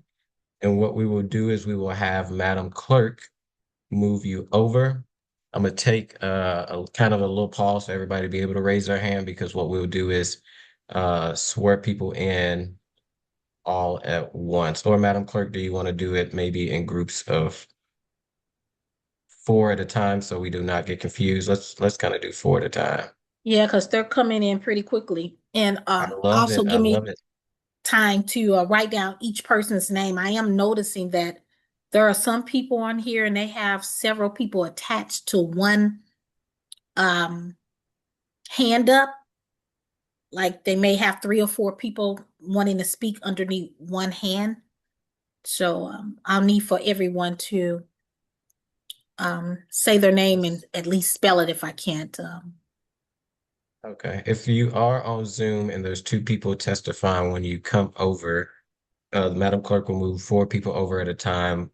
If there's 2 people on the screen, we'll ask both of you raise your hand and we will get both names. We want to make sure everything is on record. So please be a little patient with us, because our clerk has to document all of this information so that we are correct for our minute notes.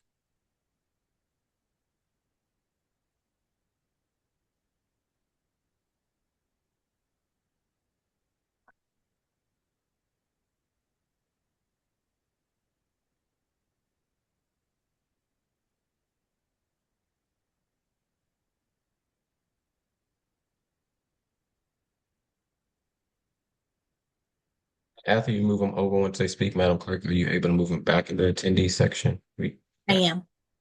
So just be patient with us, everybody. But thank you so much for coming out today and having your voice heard, because this is definitely important. Hi, am I allowed to go ahead? No, just everyone give us 1 second. What will happen is once the clerk move over, you totally fine, Aaron, don't have to cover. Once you move everybody over, she'll give me the green light and I will ask for everybody who has been moved over. She's making notes of who she moved over.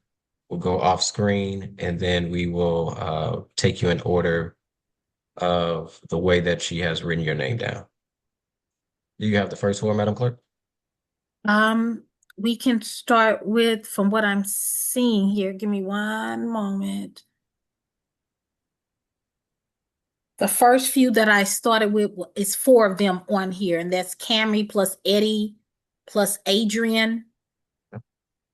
And then we'll go to is that Marnita? No, that is, hold on. Maybe to make it easier, if she just moved you over, if you could turn your screen on, that'll help her see the faces in the room. So I see Cam, I see Aaron, see Dana, and I see a Porter. Were those the 4 that you moved over, Madam Clerk? Yes, and there's also a Rosa Parks and a Ryan on here that I see right now. Okay, so Ryan and Rosa, if you also can turn your screen on. I see Rosa.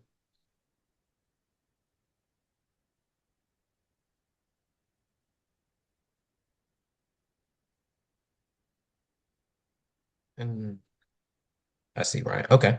So I think we have the several individuals that have turned their screen on. If y'all can all raise your right hand. Yeah, I swear to tell the truth, the whole truth, and nothing but the truth. Yes. Yes. Absolutely. And I'm going off head shakes. I see you shake your head, Rosa. So, Madam Clerk, who would you like to go first? Let's just go in the row the way that I see them on the screen. So let's start with Cammy and Eddie and I think it's Adrian. You go first. Me? All right. If Hey, you could So what we state your gonna- first so and ev- last name and your ward. for I'm sure. sorry. Yeah, you're gonna state your first, your last name, and your ward. And Cammy, Eddie, and Adrian, since it's three of you all, everyone will have 3 minutes. So whoever want to go first, please just state your first and last name. Myself and the clerk will be taking time of the 3 minutes. Once your 3 minutes up, if it's Cam, Eddie, or Adrian, then we'll just go to the next person and the next person in that group, and then we'll get to the other people who turn their screen on. Got him. Here we go. Yep. Is that gonna be you first, or you Cam? Are you going first, Cam? Yeah, sure. All right. All right, Cam, just state your first and last name, and then you have 3 minutes, your first and last name and the ward you reside in, then you have 3 minutes, and you're ready whenever you are. We're ready whenever you are. Sounds good. Okay, I'm Cami Thomas. I live in the 14th ward. I'm actually in your ward. And I have a studio and a business here on the south side, so I claim both parts of the city. I had a whole thing written, and then we listened to the presentation and we were taking notes, and I just kind of want to go through what we noticed and what I noticed. So there's a lot buried in this, but a couple of my key takeaways are around the actual story that's kind of buried in the vague language and in that data. So firstly, saying that visible neighborhood recovery will accelerate in March as state and city contractors mobilize. Are there dates on those? How many contractors have been hired? Are there timelines? Anything like that that can actually give us something to work with as far as what will be moving. Breaking down the numbers, we peeped 228 households applied for rental assistance. 64 of those were approved, so that's 28% approval. Impacted tenants, 73 of 218, so that's 33% funded. The tracker is cool. The user experience, beautiful. The colors, all that's dope. However, 7,085, about 7,000 properties damaged, and 5,222 have not even filled out applications, and I assume because they are in orange, haven't even been reached out to. So that's 73% of the people who are impacted who have not put in applications.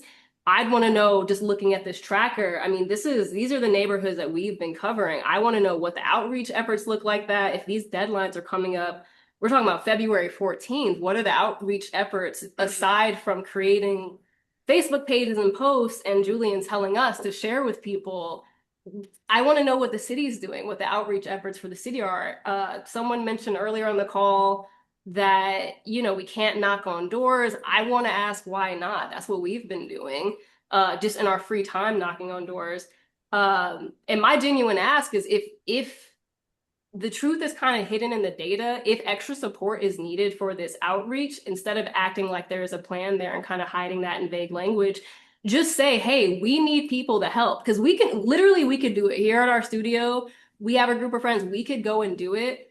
Firstly, if we do it, none of these streets are cleared. In particular, the ones haven't been reached. All of these streets are still filled with snow and ice. So we'd have to figure that out. But additionally, just kind of knowing who do we actually need to reach out to with this 2-week timeline and freezing cold temperatures. I don't know. It doesn't seem like the priority is actually to reach out to people. It's more so just to check a box and say that there was an effort to try. I don't know where I'm at with time. There's so much of this data. I know in February being the pilot month to scale up sharply, which I think sharply is also vague. When it comes to getting people back to, I think it was phrased as pre-tornado stability or the pre-tornado state, getting people back to that and that being the priority, and stabilization being defined as putting up tarps and boarding. At this point, there's water and ice seeping into the houses. The definition of what it even means to get people to a pre-tornado stabilized state has to evolve because it's been 8 months. And at this point, in May and in June, maybe even July, maybe even August, stabilization might look like putting up some tarps and wood. It's like 6 degrees yesterday. There's people freezing. There's Arctic blast of wind going through kids' bedrooms while they're trying to do their homework and eat and go to bed. So the definition of even what it means to stabilize seems pretty outdated and it's late. Your So time, Ms. Cam. 3 minutes, it just flies by. I have so much more to say, and I'll see you all next month. But I will yield to Eddie or Adrian. Yes, I'll yield my time when y'all want to go. Whomever. Also, Ms. Cam, you don't have to wait till next month. You always can come to City Hall and talk to us personally if you want to make that happen too. You gonna be there tomorrow? I'll be there tomorrow. I'm usually there All right. every day. All right, I'm gonna come through at 12. I'm gonna come through at lunch. Pull up. Okay. All right, Mr. Eddie, we're gonna go to you second. If you just state your first and last name and the ward you reside in, then you may proceed. Yep. Eddie Cox. I reside in Ward 6. So right I'm around sorry, Eddie, what's your last name? Cox, C-C-O-X. What ward again? I'm sorry. 6. And Cammy, did you spell your name C-A-M-I? Yes. Thank you. All right, Mr. Eddie, you can proceed. I appreciate you and I appreciate the work that everyone's doing. For me, one of the bigger things, because there, like Cami said, there was a lot of data thrown out in this entire presentation, and I appreciated the numbers. And growing up as like a debate kid, I like took down a lot of the information. But for time constraints being only 3 minutes, I do want to kind of focus on one thing that is of very, very big importance for me. And I'm sure like a lot of us in the room as we were like listening to everything, and that is like the PPA deadline being the 14th. A little over 2 weeks for, I'm assuming we will want to have 100% solvency, or at least like contacts or applications sent in, with over 5,000 people had not being accounted for at all. Seems very problematic in like a practical sense when we're trying to solve for, an issue that has been going on for 8 months now. So that's something that I do want to see a little bit more movement on, particularly from the sense of the only instance or the only actionable I've seen is just more of like, hey, y'all, just do more outreach, reach out to people. I feel like that's a bit lacking in terms of like an actionable item to get these people signed up for these, especially because comparatively to other things like the FEMA applications, the barrier of entry is so low. Like you said, there aren't going to be any denials of these types of claims. So I do think there should be a lot more movement in like getting people signed up to have access to this, especially because something I do feel that was lacking from the conversation, and just being very real, is like a fundamental mistrust of government and how it functions and works. And I feel like there should be a response to that. And like ultimately, I think that we're talking in like very practical sense, but like we're all very warm and comfortable where we're sitting. And unfortunately, a lot of the residents that are impacted by this are not. So just saying like, hey, they can go down to the Urban League, or hey, they can just hop on Facebook and maybe sign up and everything, I honestly don't feel like it's sufficient. And I feel like the numbers are an indication of that. On like twofold. One, just like a very, very deep mistrust of like signing up for like government anything. But then also the outreach and hitting the ground. So one of my questions would be about how much is being spent in this outreach. What does it look like? What is the outreach looking like to get these 5K plus people signed up for PPA? Because I feel like that is something that it will be critical, especially like as Cami like kind of alluded to earlier, the nature and the severity of the damage has evolved since 8 months ago. I don't know where I'm at on time. It just went off. Okay, it just went off. I don't think I probably can hear my timer from here. Sorry. Okay. No, you like hit it perfectly. STL TV did good with outside noise because it was going off. I'm trying to keep it so maybe people can hear it, but I'll just mention it and I'll let people kind of finish their thought. But you did perfect on time. Hey, so I appreciate you. Thank you. You got any ones, Adrian? Just a couple. Hi, Adrian Gomez. I'm sorry, could you repeat your last name? Gomez, like Selena. And your And ward, then- please? I'm in Eureka County. All right. And you may proceed whenever you're ready. Yeah, I guess my biggest focus would kind of be harking back to what Eddie was saying about community outreach. My question would be, are you guys like actually going out to the ground, going to like not only just like community organizers, but also like places of work, education facilities? Like, are you guys going to preschools? Are you guys going to schools? Because I think a lot of these people that we're talking about are working class people, and they are not going to be at home all the time. I mean, most of them are even struggling just to find somebody to take care of their kids, even now more so with damage. So are we making sure that we're actually knocking down where people are at instead of just, posting something on an internet, hoping people will see it, hoping they'll scroll by it, and then by the time that the deadline falls, it's over. So I think that's pretty much where my main concerns are. Everybody else kind of hit most of the other talking points. I'll probably yield back my time. We can still go out there and do it. And we'll go out there and do it too. If it's a lack of finding manpower and willpower of people, we have all our own like social circles of people who are motivated, who want to do this work, who are willing to get their hands dirty. But we don't see any clear communication from our leaders and any like clear places where we can express these and to go out and to actually put word to action. And I think it would be very, useful to actually allow people to come in and help and further spread the word, if that is truly your goal. The status quo right now is not working clearly though, because what was the statistic as 70% not responding? 73. 73 is crazy. That's a failing rate. That is beyond failing. Like that. That's an A, that's a Z. That's a Z. That's Yeah. that's like one-term mayor numbers. Right. Absolutely. So I think I would just love to see more effort from the city on that part. And with that, I think I'm going to yield back my time. Thank you. Thanks, man. So Adrian, thank you, Ms. Cam E, and also thank you, Mr. Eddie. I see you tomorrow, Ms. Cammy. All right, I'll see you at noon. We got time. All right, Madam Clerk, who's next? Next, we have Aaron Monahan. I think that's how you pronounce it. All right. And you're gonna be moving people back to the attendee room. If you need I help am. with that, I can help you. Yes, Okay. I will move. I'm All not right, sure Miss if she Erin. did she swear in or not? I didn't remember. She did. Okay. She did. That's what I did on my one. So, Miss Erin, please just state your first and last name, the ward you reside in, and then you have 3 minutes after that. Okay, thank you. My name is Erin Monahan, and my pronouns are she, her, and I live in Ward 7. And before I begin, this is my first meeting here, but I've been following closely the work of Action St. Louis and For the Culture, Kayla Reed and Ohan Ashe, and I just want to say, give a shout out to them, because without them, a lot of the work would not be done, and a lot of the other on the ground local organizations, grassroots, Black-led organizations, and just want to send my gratitude to those folks. And they have done more for the city than Kara Spencer will ever, even if she had 9 more runs as mayor. And I also want to echo the other folks who have spoken.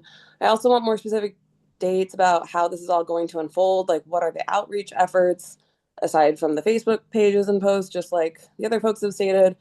What is the city specifically doing? And are you considering, like the other folks have stated, the snow and the ice that is going to make it harder to get to people so that the applications can get in time, get sent in time before this deadline, which is coming up fast. So that seems like a really tight deadline. And I also think that tarps and boarding is absolutely egregious and not enough. So how can anyone be okay with this being the effort that people are still living under tarps and in tents since almost nearly a year? Like, it just feels like this has been a really inefficient and slow process, and it could have gone and could be going a lot faster.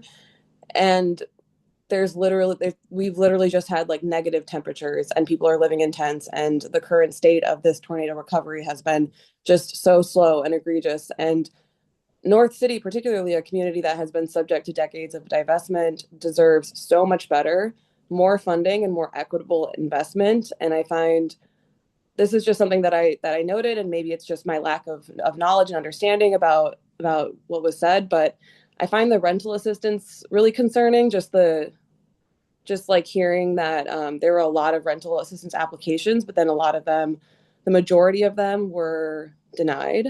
And I think that that's cruel.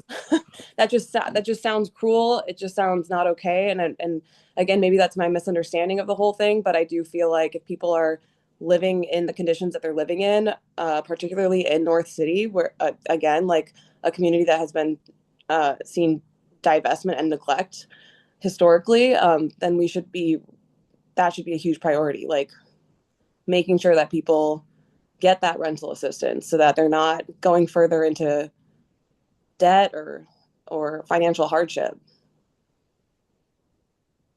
That's all I got to say. Thank you. Appreciate y'all. Thank you, Miss Erin.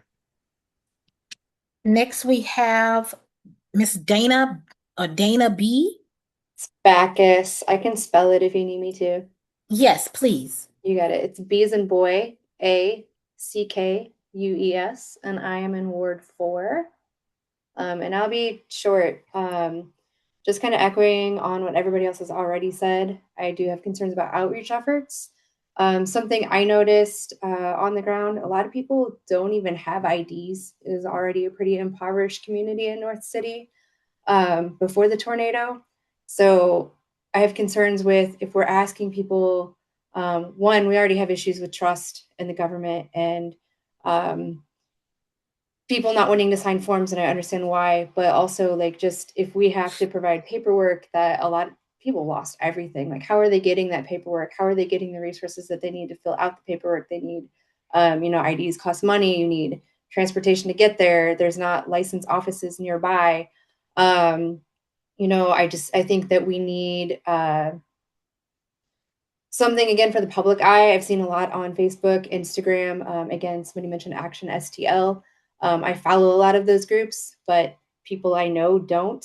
So the main community may not see that outreach effort. I think people would be more willing to help if they knew that help was needed. But we sort of, the first few months after the tornado, everybody knew. People were out donating, doing what they could, and it's just sort of lost. So what are we doing for outreach in the community to get people to sign up? How are we supporting them? And how are we getting people involved with, again, this deadline approaching so rapidly?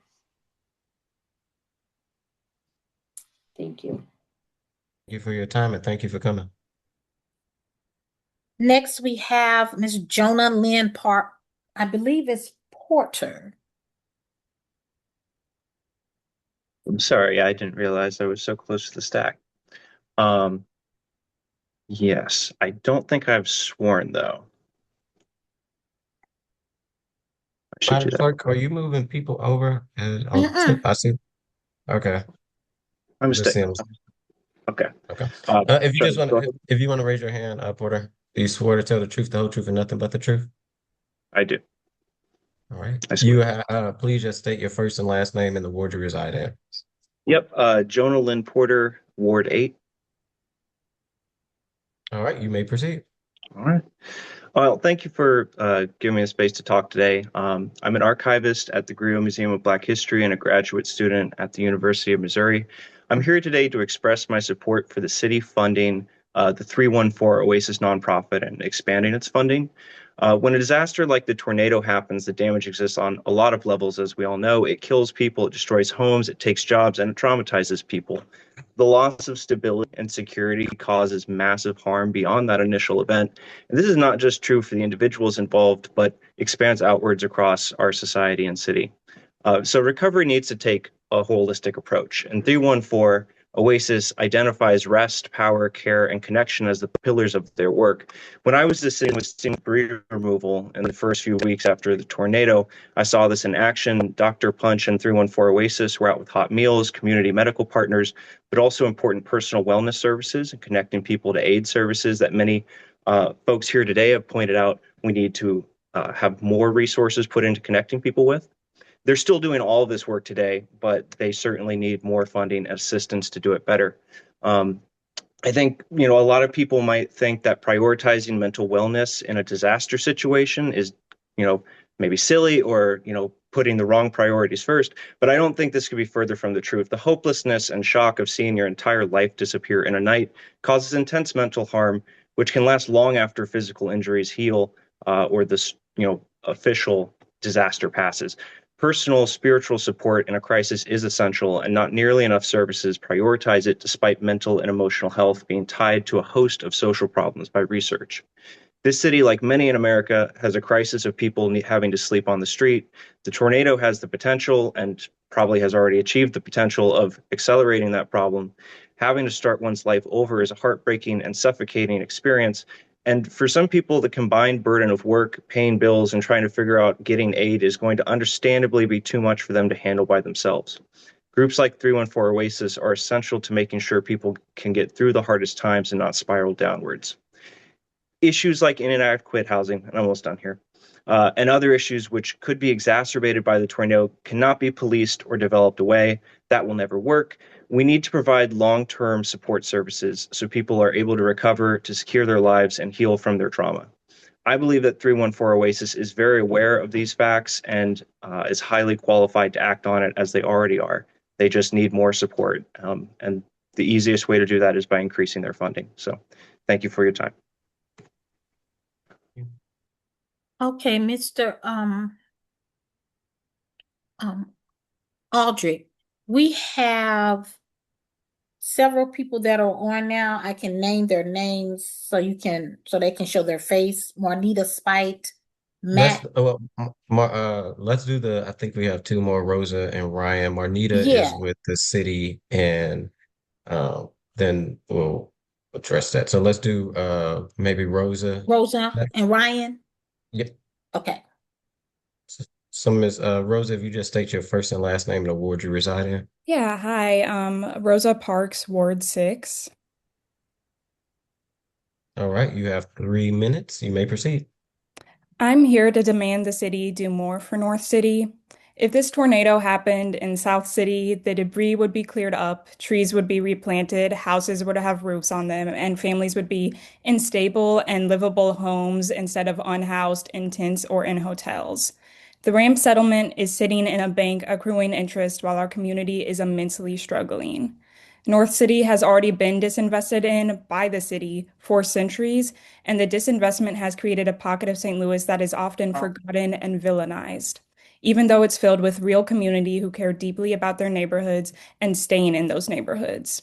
Let's be real. This money is pocket change to what North City is owed and deserves.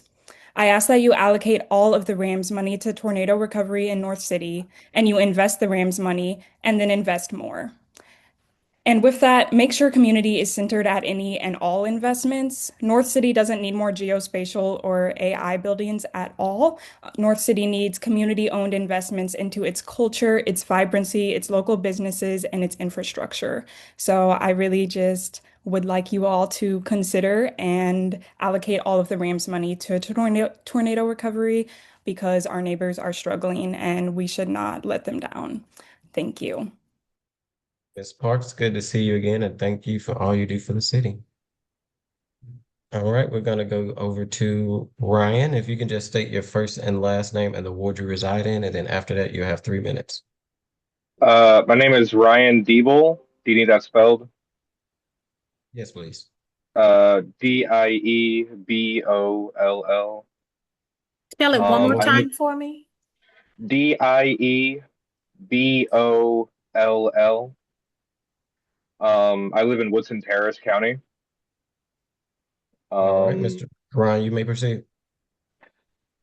For around 9 months, I have been working at Fountain Park with 314 Oasis. Since May 17th, the day after the tornado, I've been at Fountain Park almost every day working with grassroots community organizations like 314 Oasis and members of the Fountain Park community. The level of neglect that the north side of St. Louis has been victim to is frankly absurd. The same houses that I saw destroyed in May are still destroyed. The same people that needed help in May are still need help and are hanging on by threads.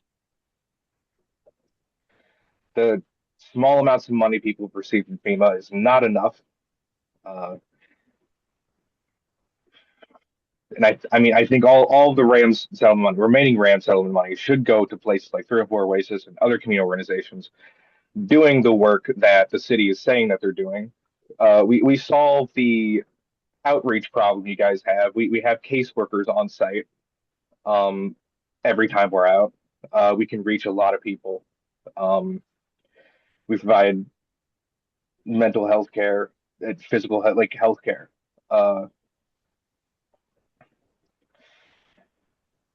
Every cent of that RAM settlement money should be spent on the people of North St. Louis without exception. The money belongs to the people and should be treated as such. The people of North St. Louis will not forget the neglect that we've all have felt.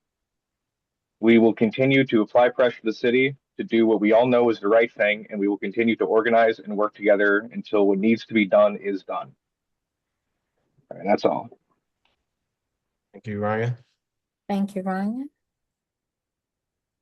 All right, Madam Clerk. So let's move over 4 more people. I do see on here Mr. Michael McLemore and Molly Metzger. Molly, are you here to I have speak? them. Okay. And Pamela Olivier. I believe Miss Pamela, are you with the city?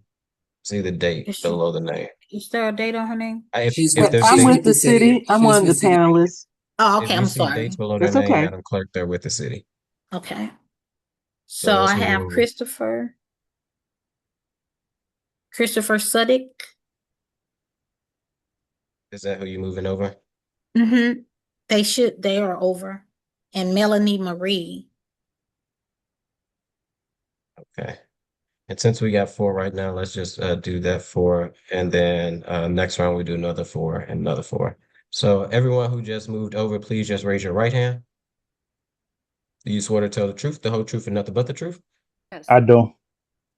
All right. And just in order of how I see it on my screen, I'm gonna start with Michael, Molly, Christopher, then Miss Marie. Everyone just state your first and last name and the ward you reside in, and then you have 3 minutes. So, Mr. Michael, you're up first. Great. Thank you. Michael McLemore, Ward 12. It is really good news that 26 million of the 28 asked for to FEMA was obligated. My only concern is the time frame in which it actually gets to the city. I'm hoping that it doesn't take as nearly as long as what the state's money has taken. But then also about funding gaps, we mentioned that there will definitely be those, and I would recommend using the Rams money, right? That's why we're here. And to that turn, I just want to be perfectly clear that any attempt or proposed legislation to utilize Rams funds around anything but tornado recovery right now is rooted in racism and further contributes to over 70 years of intentional disinvestment of North St. Louis.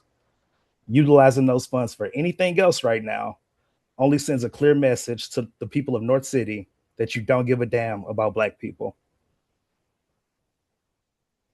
That's it.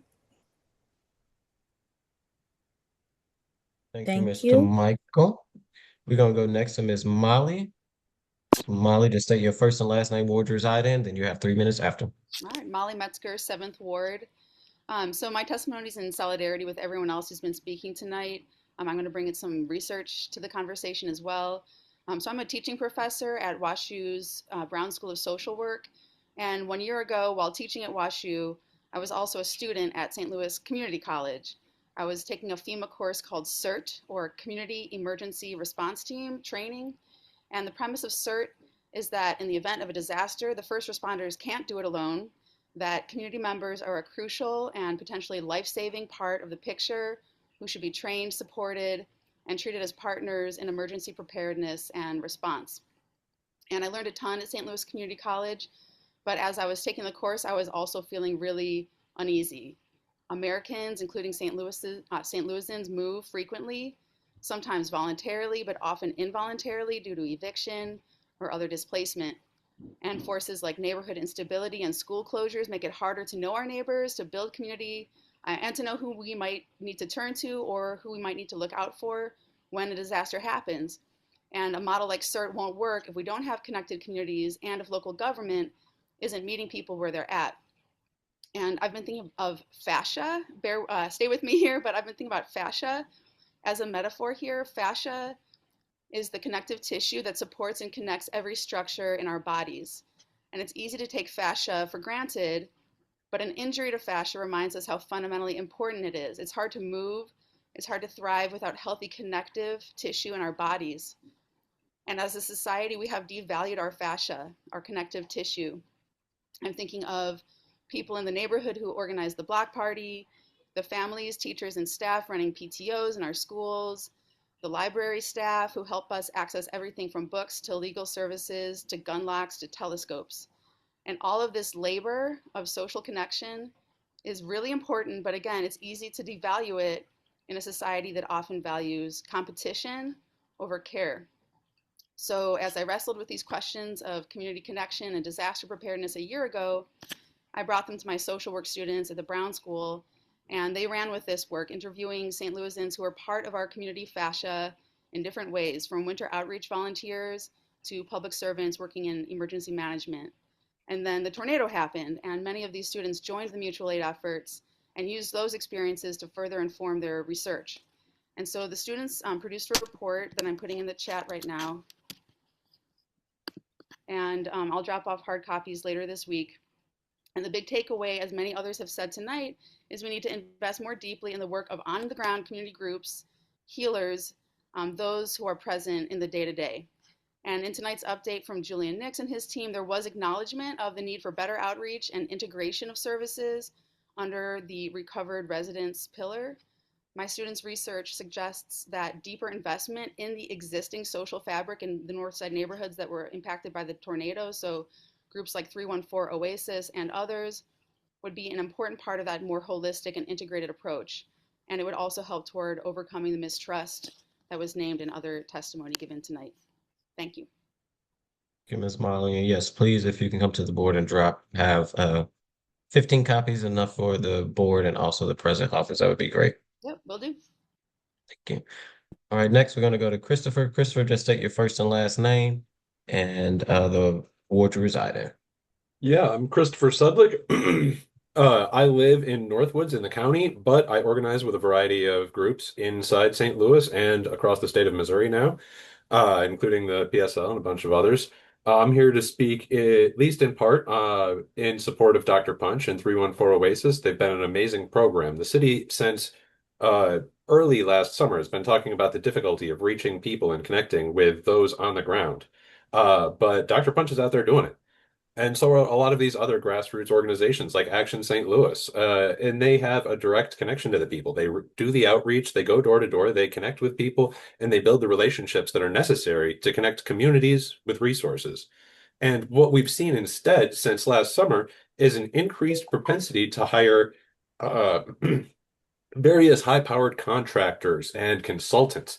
And these take a lot of money, but they don't produce that much in results. Look at the very small amount of applications that have actually gotten in. That shows enormous failure. That shows an incredibly low amount of efficiency, despite a lot of money spent on those things and much less money that it would take to get these same things done with the community organizations that are already out there. You know, when we look at systems that are not working for a long period of time, I think it's important that we start to ask and seriously consider why those systems are acting the way they are. In my opinion, the purpose of a system is not what it claims to do, but it is what it consistently and repeatedly manages to do over time. The purpose of a system is what it does, not what we wish it did.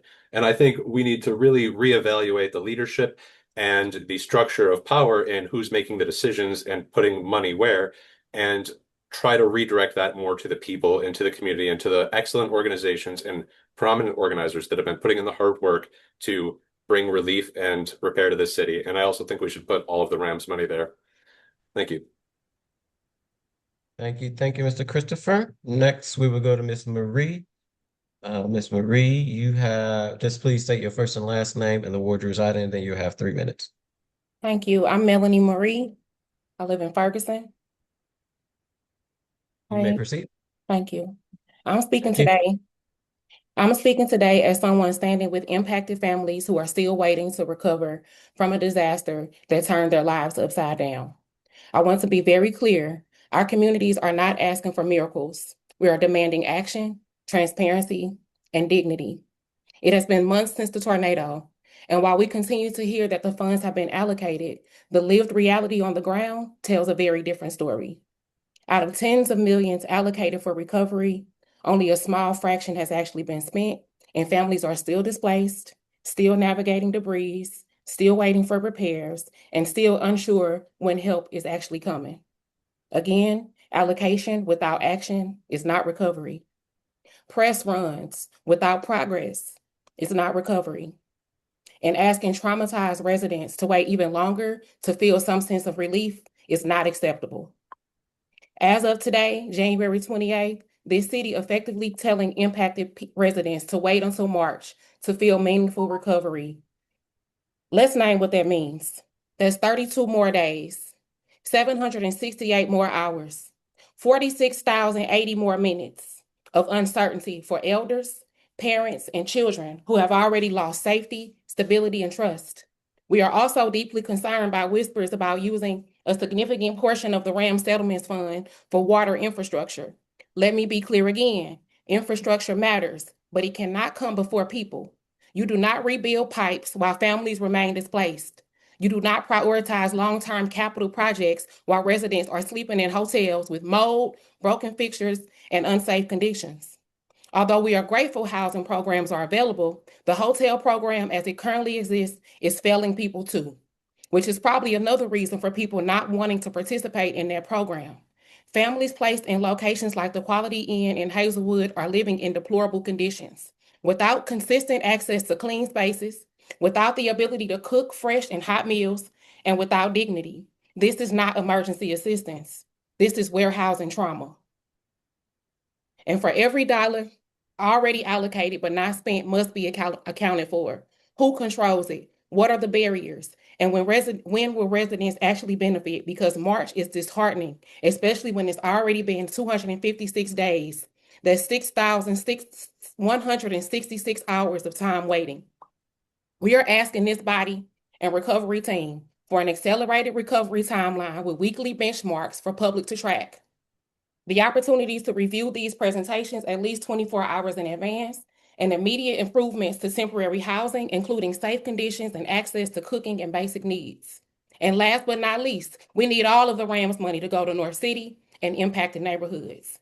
To have given Tetra Tech $6 million to research the unhoused when organizations like 314 Oasis are actually doing the work and getting a mere fraction of that is very disheartening. The people of St. Louis are resilient, but resilience should not be exploited to justify delay. Recovery delayed is recovery denied. And we are watching, we are organizing, and we expect the city to move with urgency with our demands. Thank you. Thank you, Ms. Marie, for your testimony. I will say, yes, we agree that these documents absolutely should be provided not only to the committee 24 hours in advance, but also so it's on the website. And this committee also received it just a few hours before this meeting. So we will make sure that we continue to make sure that those documents are ahead of time within 24 hours. Thank you so much. All right, Madam Clerk, it looked like I already see you moved several people over. If you're online, Ms. Cockshill, I see your hand raised. You don't have to have your hand raised. You already moved over, as well as Ms. Heather. But Ms. Heather, if you can turn your camera on. I don't see how to do that. I'm sorry.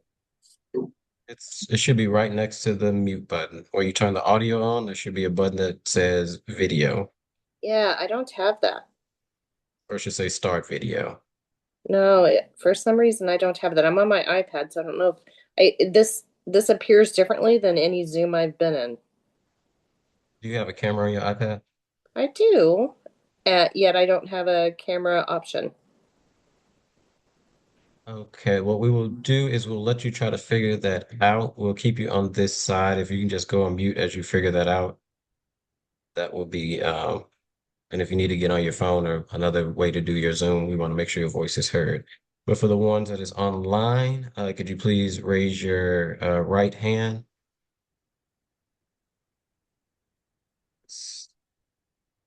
Do you swear to tell the truth, the whole truth, and nothing but the truth? All you guys are on mute, but I will take the head nod as a yes. All right, we're gonna start with I did. all right. We're gonna start with Miss Cockshell. If you can state your first and last name and the ward you reside in, you have 3 minutes. My name is Gwendolyn Coxshell, and I'm from the mighty 10th Ward. I'm in solidarity with everybody who talked about the lack of outreach. We need more outreach. I did go to the schools, and the schools that's put together like Gateway and Sodan and Hickey and Walbridge that's on the north side. We've been taking the information over to the principal, and the principal been taking that out. But I want to say this, that the 10th Ward was a little bit more organized when the tornado hit. For the simple reason that the board had already set up an outreach for the elderly. We had already identified our elderly. So the people that needed a lot of help, you know, like a roof or something like that, they were getting assistance because they were already signed up for years to Healthy Homes and Mission St. Louis. And I just want to talk about the senior that I dealt with that was 88 years old. They need advocates because they couldn't get through the bureaucracy. It took like 5 months, but I reached out to, we finally got somebody, Shamim, or Alderman finally found somebody to get him a roof on his house. He was 88 years old. His electrical box was torn off. He spent the whole summer in heat. So what I'm saying is that the language, the reason I spent 4 days with him is because he didn't have a deed to the home. His mother had died 29 years ago. So he got turned down because he didn't have, his name was not on the deed. So we had to go get death certificates. We had to go down and get information about him paying his taxes for 29 years and come up with all these things. So I think some of the language in these grants or whatever they're given is keeping people from applying and getting people denied because their name is not on the deed and they have to go through this long process of going through the courts. So I think the language needs to be changed. And I agree that all the money from the RAND settlement should go to North St. Louis because this city has to realize that the city is not going to be moved forward until they help the people in North St. Louis. And I just want to say one thing about when they say $280 million is nothing. It's a big, humongous tree on a little shotgun house behind Julia Davis Library. Been there since day one. All those houses on the block are little shotgun houses, and they got little tarps over their house. I'm like, what would it cost to get them $15,000 or $20,000 to get a roof on that house so they can sort of like stabilize and work on the inside later? But I do think $280 million could do a lot of help. And I just want to thank you all. I want to thank Shameen for helping that senior, but we got a lot more senior that's not getting help. And I think we need to plan for the next catastrophe and not wait on it. Like I said, we knew where our seniors was. We knew the people that we had to go to, and that's what helped us out a lot. Thank you for listening. Thank you, Ms. Cockshell. Yes, the power of 10 is always boots on the ground on the clock cover. We're gonna go to is it Danya? Yeah, Danya. I'm in All Ward right. 7. Ward 7, if you could just say your first and last name for us, we see the spelling, but just say it for Danya Gerasimova, Ward all right. 7. Awesome. You have 7 minutes. Please proceed. Yeah, I just want to echo the demand that the entirety of the RAMS fund goes to North City tornado recovery. That just seems like such a no-brainer. It should just be a really straightforward decision for the city, and is really urgent. And but also just hearing this meeting earlier, hearing how low the turnout of applications was just crazy. And I would like to hear more about what the outreach efforts have been and how exactly the city is planning to increase the number of applications in these 2 weeks that are remaining under the current conditions. And I'll yield the rest of my time. Thank you, Danya. Thanks for coming. All right, next we will go to Ms. Jordan. Just please state your first and last name and the ward you reside in, and you have 3 minutes after that. Good Ms. evening. Jordan, oh, good evening. Okay, good evening, Mr. Chairman and members of the board, Madam President. I just want to be brief. One Where do you thing stay, that Ms. Jordan? in the city of Creve Coeur, 63146, St. Louis County. You may And I proceed. am a concerned native St. Louisan, but I want to bring solutions if I can, because I don't want to see the city continue to try to maneuver through this monumental task of trying to rebuild our city and to help those that have been impacted. Real quick, Kimberly Turner, who is the coordinator and really the founder of the coalition, I do think that is someone that you all, since there's a short time frame, to try to get this information as well as connect with affected residents of the city. She has already been on the ground working hard, mobilizing with different attorneys and insurance agents. So this is someone that could certainly quickly deploy and assist with the manpower that's needed. And you all know about the great work Action St. Louis is doing, and countless others. So I echo everything that has been said. And then finally, I wanted to let you, Madam President, I did send an invite and invitation out to you and to your chief of staff about a presentation that I am putting together, and really have got someone that is at national level and certainly has the credentials. Is Dr. Robert Hawkins, and Dr. Metzer knows about this to help our city. So this presentation is going to be on February 20th, and it's going to be 1 p.m. to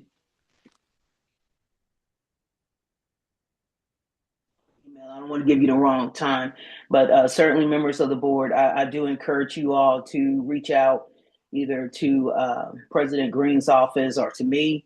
I work for US Bank, and I'm easy to find on LinkedIn to get that information. And basically what I'm doing is bringing leaders from different sectors together, trying to bring some of our best and brightest together so we can address and really get behind our city, get behind our residents, especially North St. Louis, for everything that has been said and reiterated.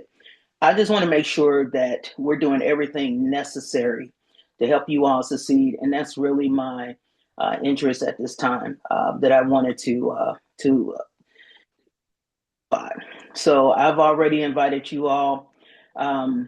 This could potentially be a national case study, but more importantly, a solution to help other municipalities and communities that are left behind without aid from FEMA, limited state resources. You know, time is of the essence. And again, I just want to be part of the solution. Thank you. Thank you, Ms. Jordan. And please make sure you send that email to the president. I kind of missed the time, but I'm sure the president will share the information with the board. Thank you, Ms. Jordan. All right, next we will go to Steve, and I see Heather, you got your camera on, so we'll swear you in after Steve. Steve, just please state your first and last name, and then the ward you reside in, and you have 3 minutes. Yeah, my name's Steve Markley, Markley. I'm in the 3rd ward down on the south side. And I wanted to talk about my own experience with the tornado. I was working for a nonprofit, and I was at the warehouse. It was down on North Broadway when the tornado came through, and I was in the building, and it was a very traumatizing experience. It was a horrible experience. For weeks afterwards, I thought, well, it was no big deal, no big deal. But it did really affect me, and it affected me deeply. I was in a warehouse that 1/3 of the entire building was literally leveled by the tornado. I was in an area in that very first section that if I hadn't moved, if I hadn't reacted, seconds later, I would have been killed by several pounds of cinder block and steel as the tornado just literally ripped the first section of the building apart. I was working for a nonprofit here in St. Louis that was associated with Dr. Punch at the time. And from the day of the tornado and when 314 Oasis started, I was able to volunteer some of my time and mostly help move items back and forth between the nonprofits to aid him in his tornado recovery in Fountain Park. I've known Dr. Punch for going on 3 years now, and he's always been all about North City and every effort that he's been involved in from even back pre-pandemic with the Prepare St. Louis project. And he is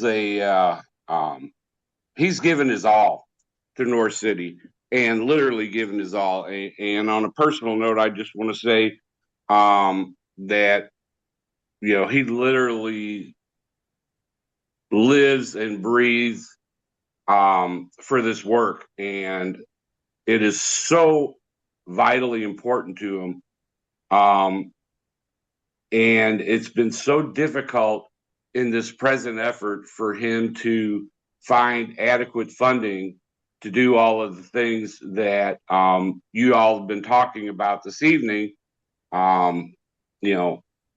Some of the things that haven't really been mentioned much, like mental health.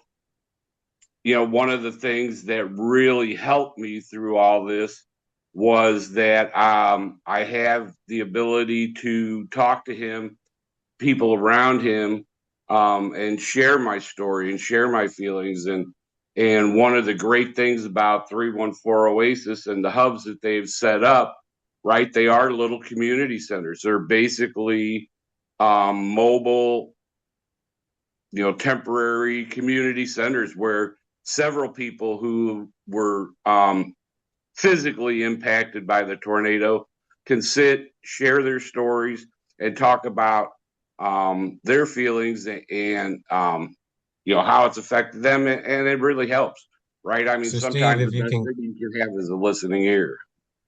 that's I'd your also time. like to say, I'm sorry. That was your time. If you can get to Oh, your I'm sorry. no, if you had one more thought, if you could get it to it quickly, I want to make sure it's on record, but go ahead. Yeah, I just wanted to say in closing that I now work for Dr. Punch full time again, and I'm part of his outreach team. I'm the outreach coordinator at this moment, and we spend a lot of time at 5 locations now doing just what you guys were talking about, spreading the word, trying to let people know. We're working with IHN and different community health workers to get people signed up, and it's a path all the way through the tornado so that we are reaching people. And if he had the adequate funding and was able to do more ramp up, we could do a lot more, and Thank you, Mr. Steve. Thanks. All right.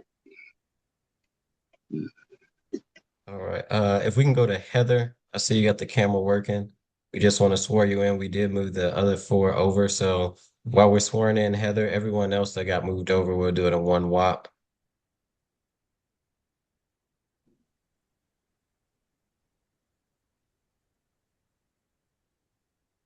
Everyone can raise your right hand. Do you swear to tell the truth, the whole truth, and nothing but the truth? I do. I do. All right. We will start with Heather. You have 3 minutes after you state your first and last name and the ward you reside in. Heather Hageman, Hageman, Ward 9. Hi, Michael. I am a community engagement director of a bunch of health profession students, and I have been deploying them for 10 years and no LJ punch since that time. I also have really enjoyed hearing a lot of the names of Kayla Reed and O'Sheon and Kim Turner. All these folks have built long-standing relationships with the communities that the city needs to talk to. You need to follow their lead. They are boots on the ground, and they are the ones who are going to get the folks, which we all have tragically learned tonight, are not responding to the city for legitimate, long-standing reasons. I want to leave you with a phrase that I cannot remember where I heard this from, but community is immunity, and you need to listen to this. I have been a lifelong member of the city since I moved here from Oklahoma in 1993. I believe in the city, and we really need to take care of our own. If my health profession students can help be extenders of these folks who have built the trust, I will deploy them. That is what we all should do. The St. Louis Community Health Worker Coalition also has built this trust.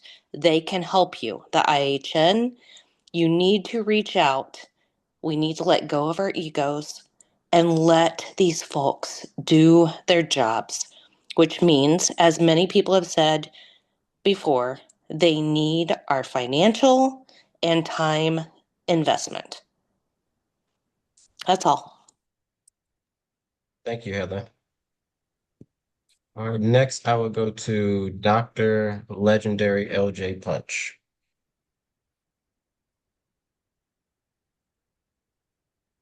You, Chairman. I am Dr. LJ Punch. I am a resident, proud resident of the 10th Ward, and also work and have worked in the 10th Ward and have been in St. Louis for 10 years.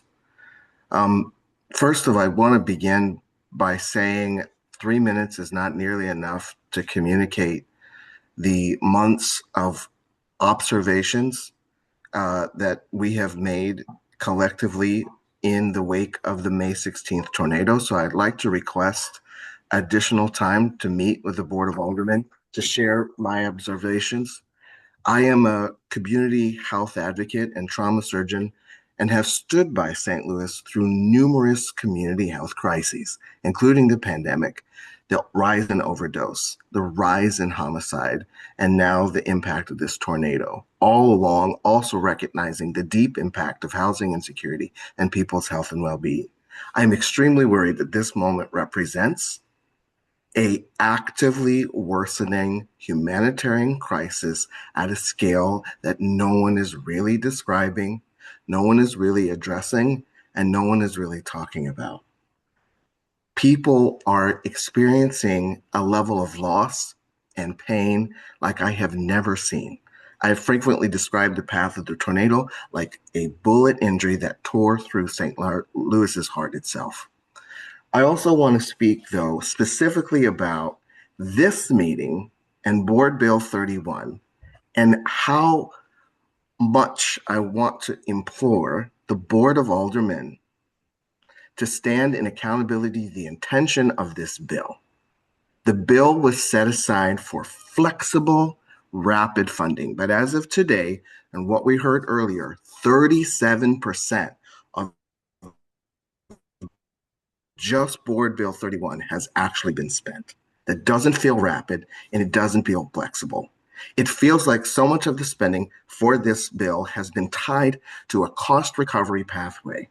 And there are so many questions I fail to see answered week after week in these meetings around how many impacted residents are actually getting helped, how much of the money and where the money is actually being spent, how much of it's being pushed through cost recovery. And if, as we heard tonight, cost recovery is going to happen to the tune of $26 million, what is the plan to spend that money again when it does come back? The rest of the RAMS funds absolutely need to be invested to stop the humanitarian crisis that is happening in North St. Louis right now.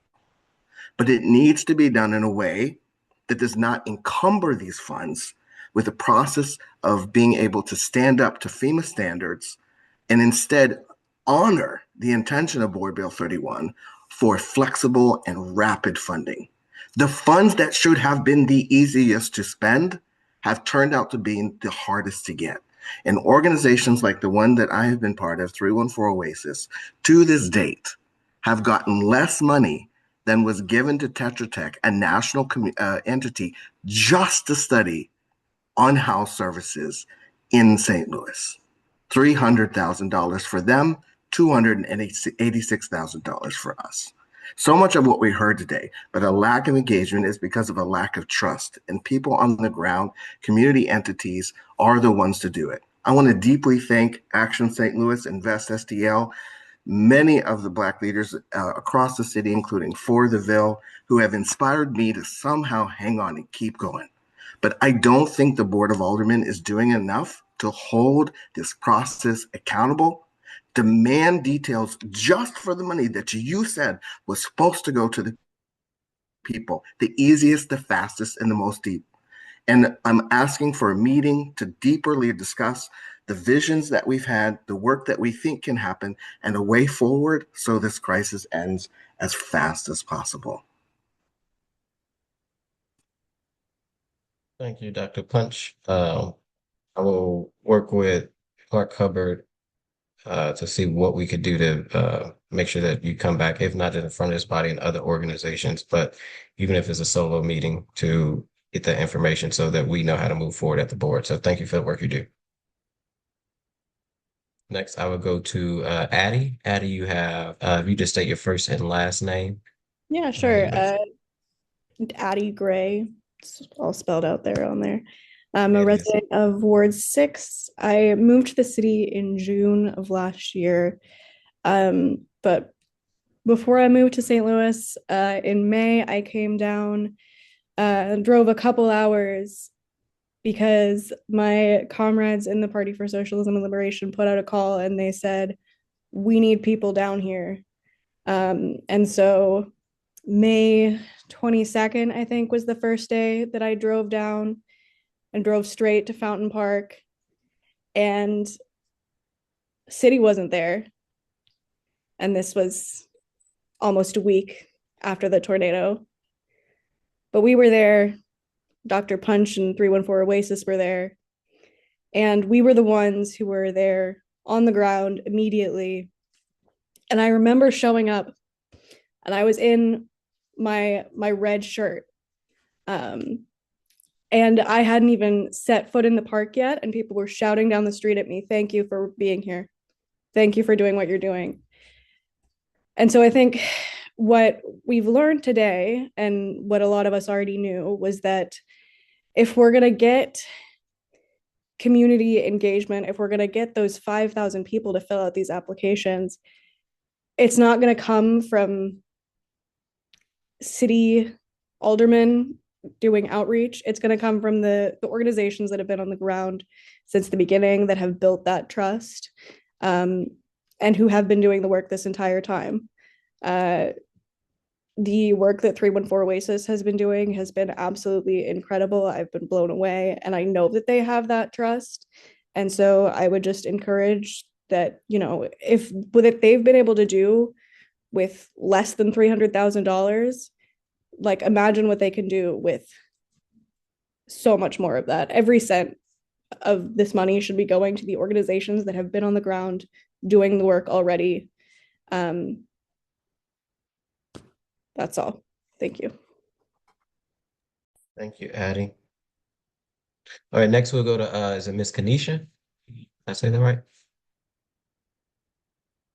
Yes, that's right. All right, just say your first and last name for us, and then the ward you reside in. Kanisha Scott, SCOTT, and I reside in the 11th ward.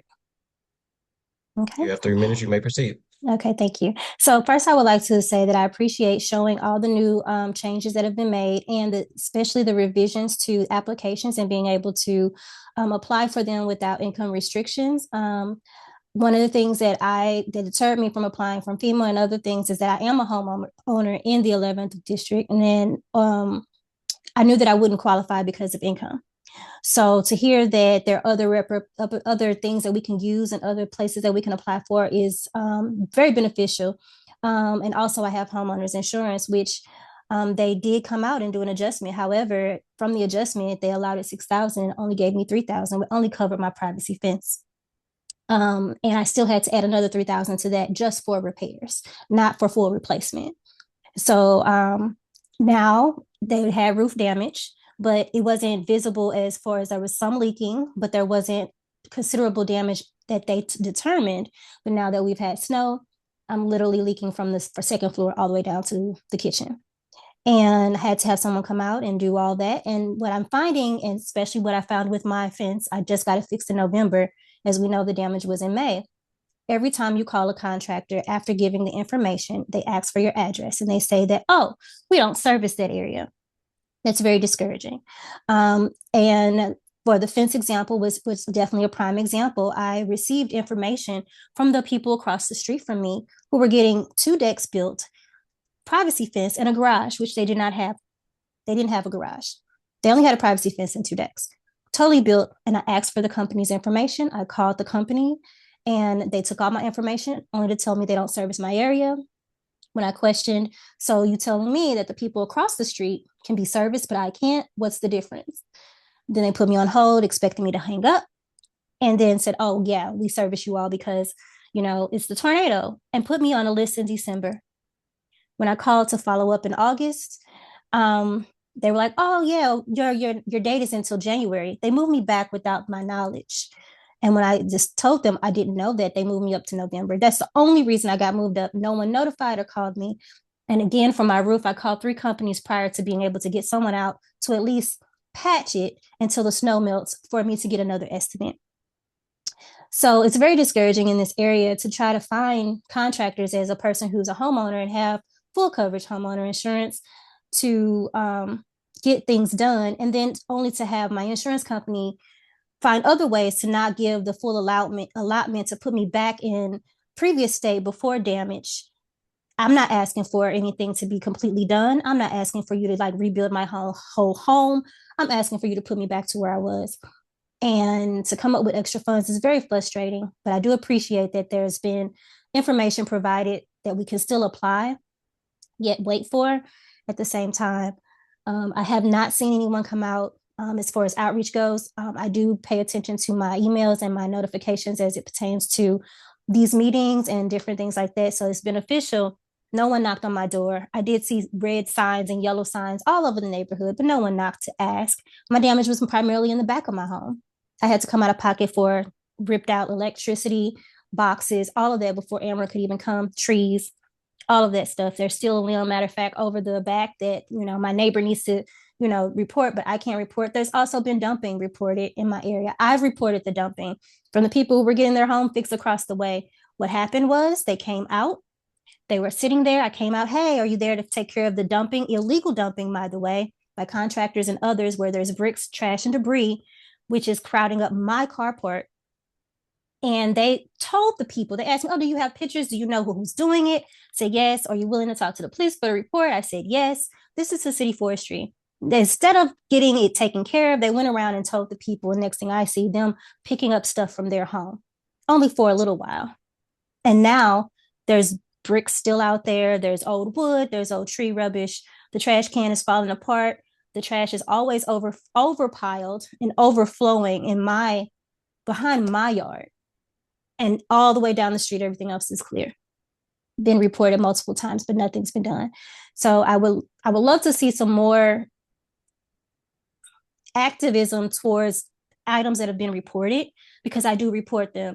I do talk about them, and nothing's happening other than, oh, we're going to put the lights out to watch the alley, the police cams or whatever, things of that nature. And just to be looking for services and not being able to get them because of zip code. I'm over my time. Yes, ma'am. Yes. Thank you so much. I appreciate it. No problem. Sean? All right, Sean, if you could say your first and last name and the ward you reside in, you have 3 minutes. My name is Sean Carter. I'm in Ward 13. Really, I appreciate the opportunity, and I'll try to keep it as brief as I can. I really wasn't going to hop on the call, but I figured like this was for posterity and it's going to go on the record, so I might as well. Now, my heart goes out to everybody that was affected. I really didn't realize until Steve was talking, that it was very traumatic, even for me. I watched the storm pass by here. My neighborhood wasn't as affected as a lot of the other neighborhoods adjacent to me. But what I do want to reiterate that some others have already spoken on. I have seen really little to no outreach. Okay, no one's come in my neighborhood. I feel like there could be solutions, but I know why there's not solutions. We got grocery stores that people go to on a regular basis. What pharmacies are left, community centers, medical centers, schools. There's so many places people could be doing outreach that have not done outreach, because I shop in these places. I live in North City. I'm in the city every day. I would like to encourage brothers and sisters that have, and thank everybody that came. Like, I met people from all over this state, really, that came out here to help. I want to not try to attack the people on this panel or on this call, but I do want to encourage the brothers and sisters that came out to help, that we are on our own. The evidence is clear. No one's coming to help us. We are going to have to do this for us. I want to also echo the sentiment of all that money is owed to North City. This thing has been designed this way. Astute historians and lifelong residents of this city know how it was designed, know who designed it, and to whose benefit. So because this is a system that was designed by a particular group of people, that means it is still working for that group of people. There's a reason why they left us behind on this side of Del Mar over 70 years ago, and there's a reason why they designed this thing the way it is. So I would like to continue to praise the people that was on the ground immediately.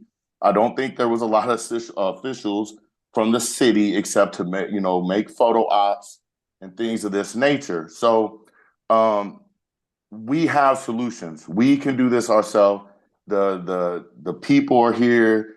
And it's really unfortunate that the city squandered the energy of everybody coming together, man, when it first happened. You guys have been very late on helping. And so ones that don't trust the city, maybe you should really look at that's why you haven't got, because I do qualify for probably a lot more help than I was willing to even ask for. So I would like to really reiterate that we have to do this by ourselves, y'all. We have to organize by ourselves, because the city has proven to us that, once again, the people that they have deemed not worth investing in are not being invested in. And I appreciate your time. Thank you. Thank you, Sean, and thank you for coming. And please spread the word to one, for you to continue to come, but for your neighbors to also come. We have another one of these February the 25th. This will be at City Hall in the Kennedy Room at 101 South Tucker. So the fact that you got on is important to make sure more and more people know about these meetings and get the information out there to be able to spread it, but also to know what's moving forward. So thank you for hopping on. I appreciate you. No problem. Lobster, Third Ward, if you can turn your camera on. It looks like, before we swear Ms. Lobster, if there's anybody else in the attendee room that would like to speak. Lobster was the last person, so if you would like to speak, we would like to do it in a group and not miss anybody. I'm not showing any hands raised at the moment. Okay. If they pop up, we'll address it. Ms. Lobster, if you raise your right hand. Swear to tell the truth, the whole truth, and nothing but the truth. I do. All right, thank you. You have 3 minutes. Just state your first and last name, and you reside in Ward 3.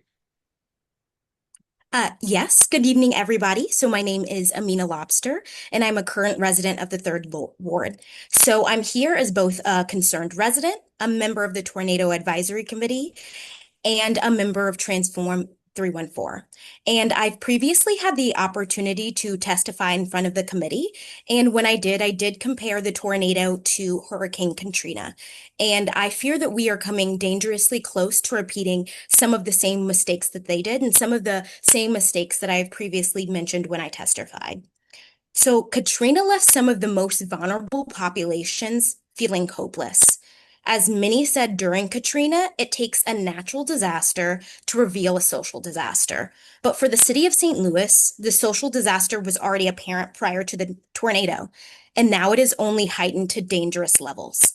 Studies have been produced by the National Institute of Health regarding the prevalence of serious mental health issues. Nearly half of the respondents exhibited probable PTSD after Katrina. In addition, following Katrina, the health of survivors 65 and over declined nearly 4 times the national average. And although St. Louis's data is still being gathered, I guarantee that St. Louisans are still feeling the effects of the tornado today and will be feeling it for years to come. So I originally applied to the Tornado Advisory Committee so I could be a small part of recovery for the city that has done so much for me. But I can't say that I'm doing my part unless I warn all of those involved that I am discontent and distressed with what I've seen so far. I cannot express enough my concern of the lack of coordination between the STL Recovers team, the team in the mayor's office, with elected officials statewide, elected officials on the local level, and elected officials on the federal level.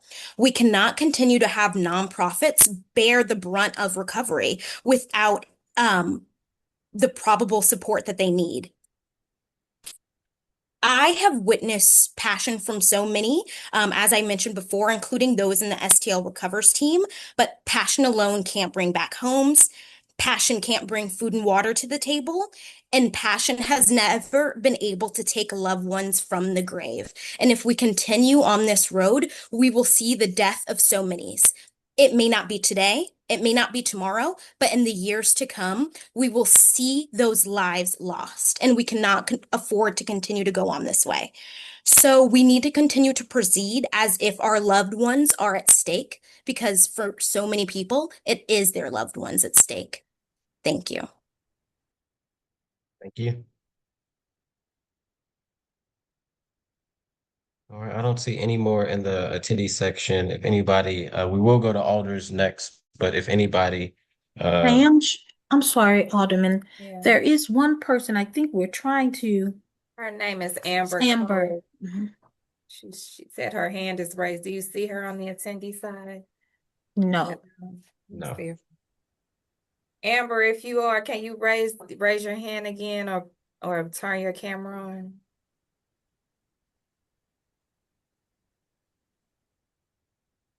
I'm not seeing Nicole or Amber on the attendee side. Yeah. I've never seen her name over here. Me neither. If she ended up hopping on, we'll be on the lookout for the attendee side and we'll bring her over. All right, we will go in order of seniority with alders, starting with Vice Chair Browning.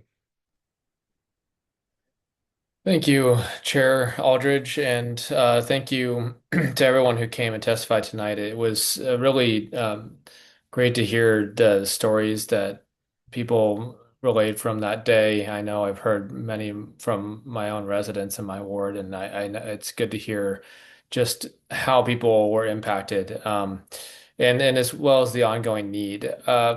I really appreciate the recovery team for the thorough presentation. I know it takes a lot of time to put together those presentations, in addition to all the other work you're doing. And so I want to acknowledge that because I think it's part of the transparency you continue to provide. But it appears that there's still some questions that need to be answered. And so have a couple questions for you all. One was rental assistance was discussed, and there was a high rate of rejection that I think some community members noted.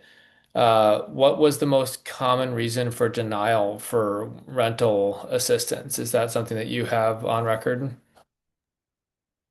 Yes, happy to answer that, Alderman Browning, but if you don't mind, I'd love to maybe respond more globally to if it's okay, to the comments that were raised, and then I'm happy to hop into the more specific questions. So one, I want to say thank you, everyone, for the broader shared testimonies and concerns that were raised, and just start by saying we share them and we recognize them.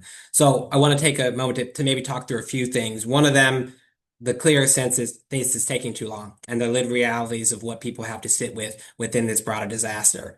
What I will say is we recognize that a lot of the aspects of a disaster historically have been counting on a federal government that is much more active in the immediate aftermath of disaster. As I want to say that to say that typically on the ground, when you think about demolition, debris removal effort at scale, is usually managed by FEMA, the U.S. Army Corps of Engineers, who are usually on the ground in weeks. We did not have that. We did not even have a FEMA mission approved for the massive scale demolition debris removal in this city, where we had a worksheet we could actually work through and start to deliver until November. That is months and months after disaster versus relative to places like Joplin, it happened within weeks. So one, we started off on a back foot from that aspect. And not only that, that transition was expected for states and cities to hold. That at the end of the day, the new federal administration has decided that the major work of the aspects of recovery, including debris removal, should exist in states and cities. We're seeing what the ramifications of federal-wide decisions have in our immediate community, and we're seeing that and feeling it personally, and our residents are suffering as a result. We acknowledge it's taken a long time for the city to take up and build that infrastructure, but cities aren't built to figure out how to demolish this massive number of homes, and it's certainly not built to decide how we repair this many homes. And so what we have been doing is building up that infrastructure so we could do it, recognizing home repair at this scale is new, so we had to build that infrastructure and secure the funding. The decision of how large that repair program is and how much support we will continue to provide to that is going to be a critical decision the city, the state, and our federal partners are going to have to work with. And what I can say is we have confidently built now the infrastructure and ecosystem to scale the work as we continue to get more kind of aspects of resources.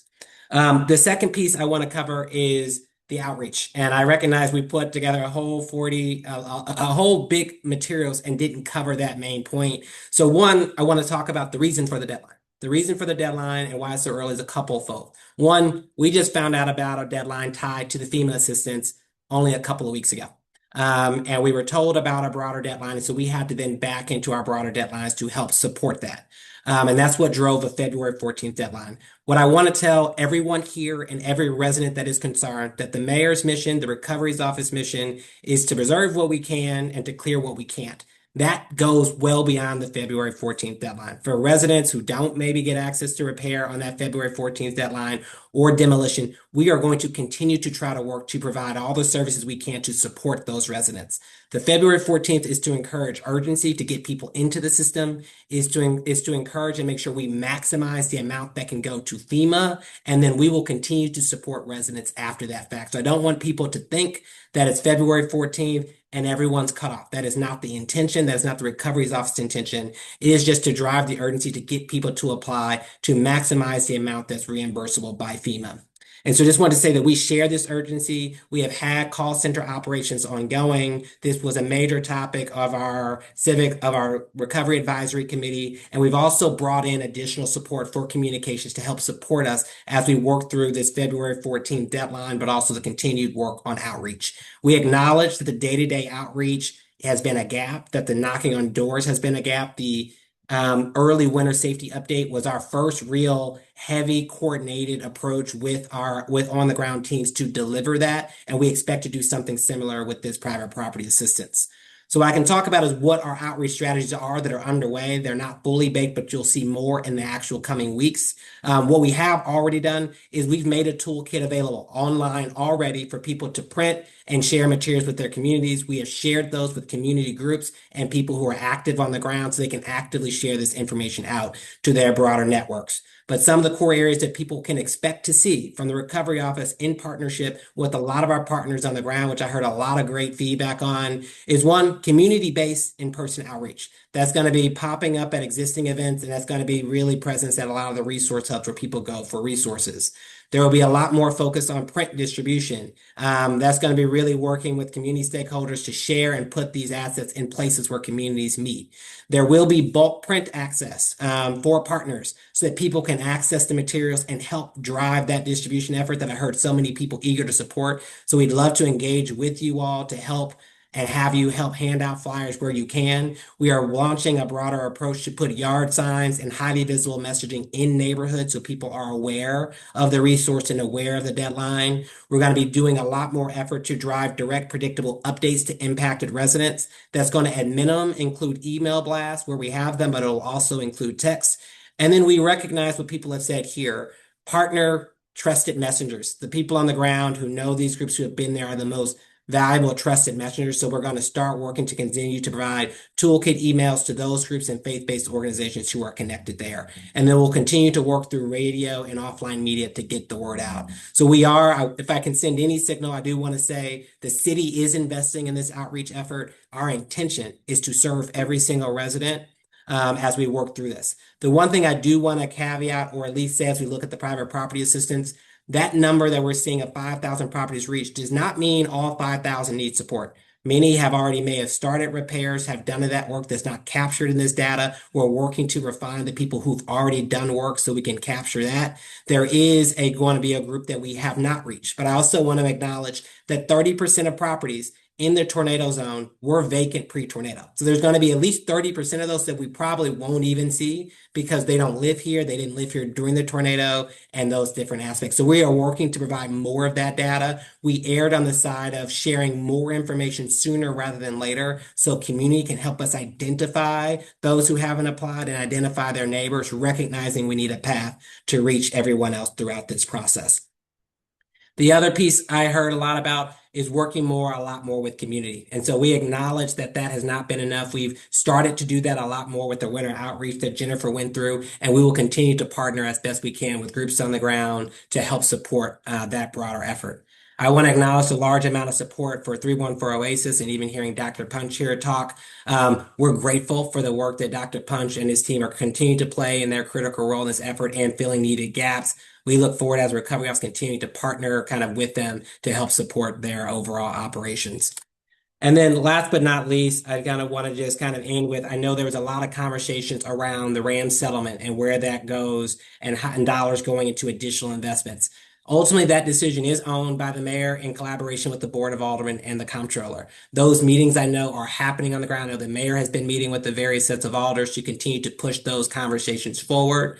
The Recovery Office stands in support of our role, which is being to highlight the gaps that exist, to build the infrastructure so if additional funding comes, whether it be at the city, state, or federal level, we're able to process those dollars and then helping reveal what the gaps are to inform decision making. And so we're ready to work with the Board of Aldermen, the mayor, we'll continue to work with our mayor and the broader group to figure out what that next step looks like. So I wanted to get those higher level comments before responding to Alderman Brownie's question, which I think was specific to, I know it was something for Jennifer, but I'll hand it over to Jennifer to take that question.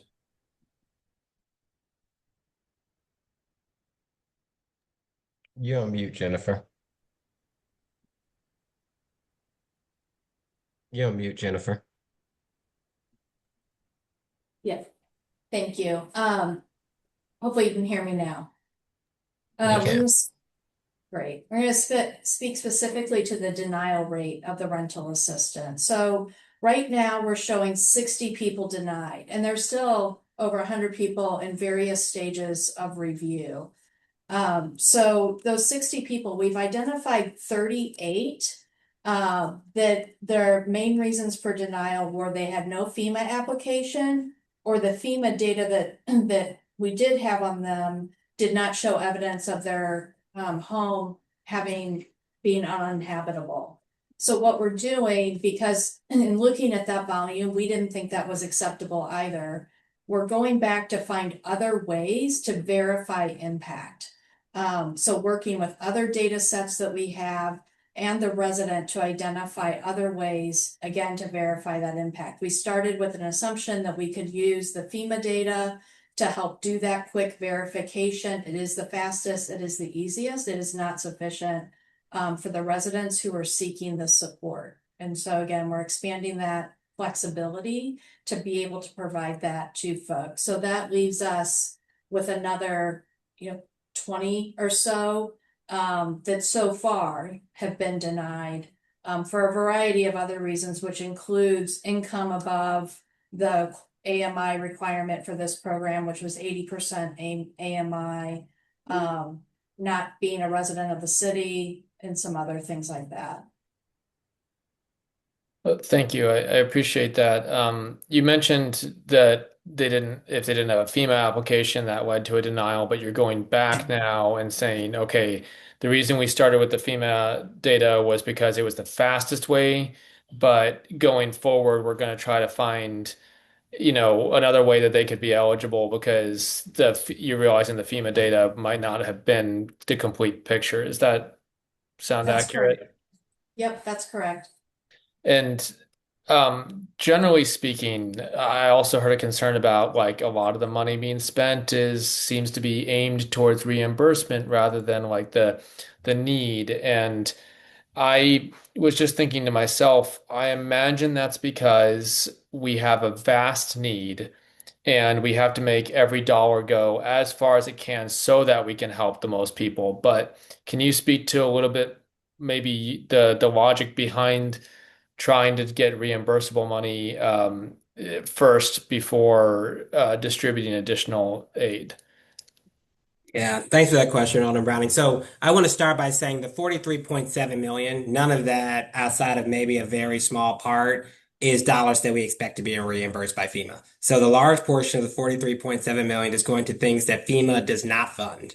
And so none of those dollars are tied to reimbursement and reimbursable aspects of expenses, and that's not slowing it down. There is a small subset, but that's because we didn't know what was going to be reimbursable that got funded out of those dollars. But outside of maybe a couple million, most of that is not tied to FEMA reimbursement. There is, to your point, Alderman Browning, we went through a lot of the emergency spending fund and a lot of the aspects of the right-of-way debris removal work that happened, the hazardous trees is all FEMA funded.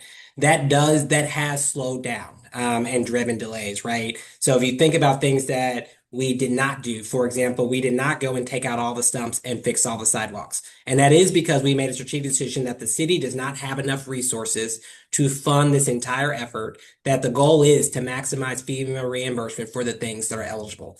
Was a strategic decision that we know delayed timelines. It was not ideal for us, but we thought it was critical recognizing the size of the need relative to what we have. And so that was a core focus, is to make sure that we get every dollar back for the things we can, where we can, but that is not driving the deployment of dollars on the ground to our different groups. Thank you for that. And I'm hearing that things like sidewalk repair and stuff like that should be ramping up in the spring. And is that correct? Yep. So people will start to see the stumps and the trees that will be finishing the inspections over the course of February. So those are the inspections Laura again talked a little bit more about. And then March will be the work effort starting to actually clear those things out. We'll have a clear view of what's FEMA eligible and what's FEMA ineligible out of that. That'll give the Board of Aldermen and us a sense of what isn't funded by FEMA. The goal is to use SB1 where we can, where state funding is available, to fill that gap. And then wherever there's gap in state dollars, we'll then rely on city dollars. So city dollars are the most flexible. We're trying to use it as the gap fill-ins and not the primary, unless we know that there is not a source from FEMA or the state level that can help support that effort. All right, thank you. And so as far as outreach goes, I heard that there's yard signs, that there's apparently some people saw some stuff online.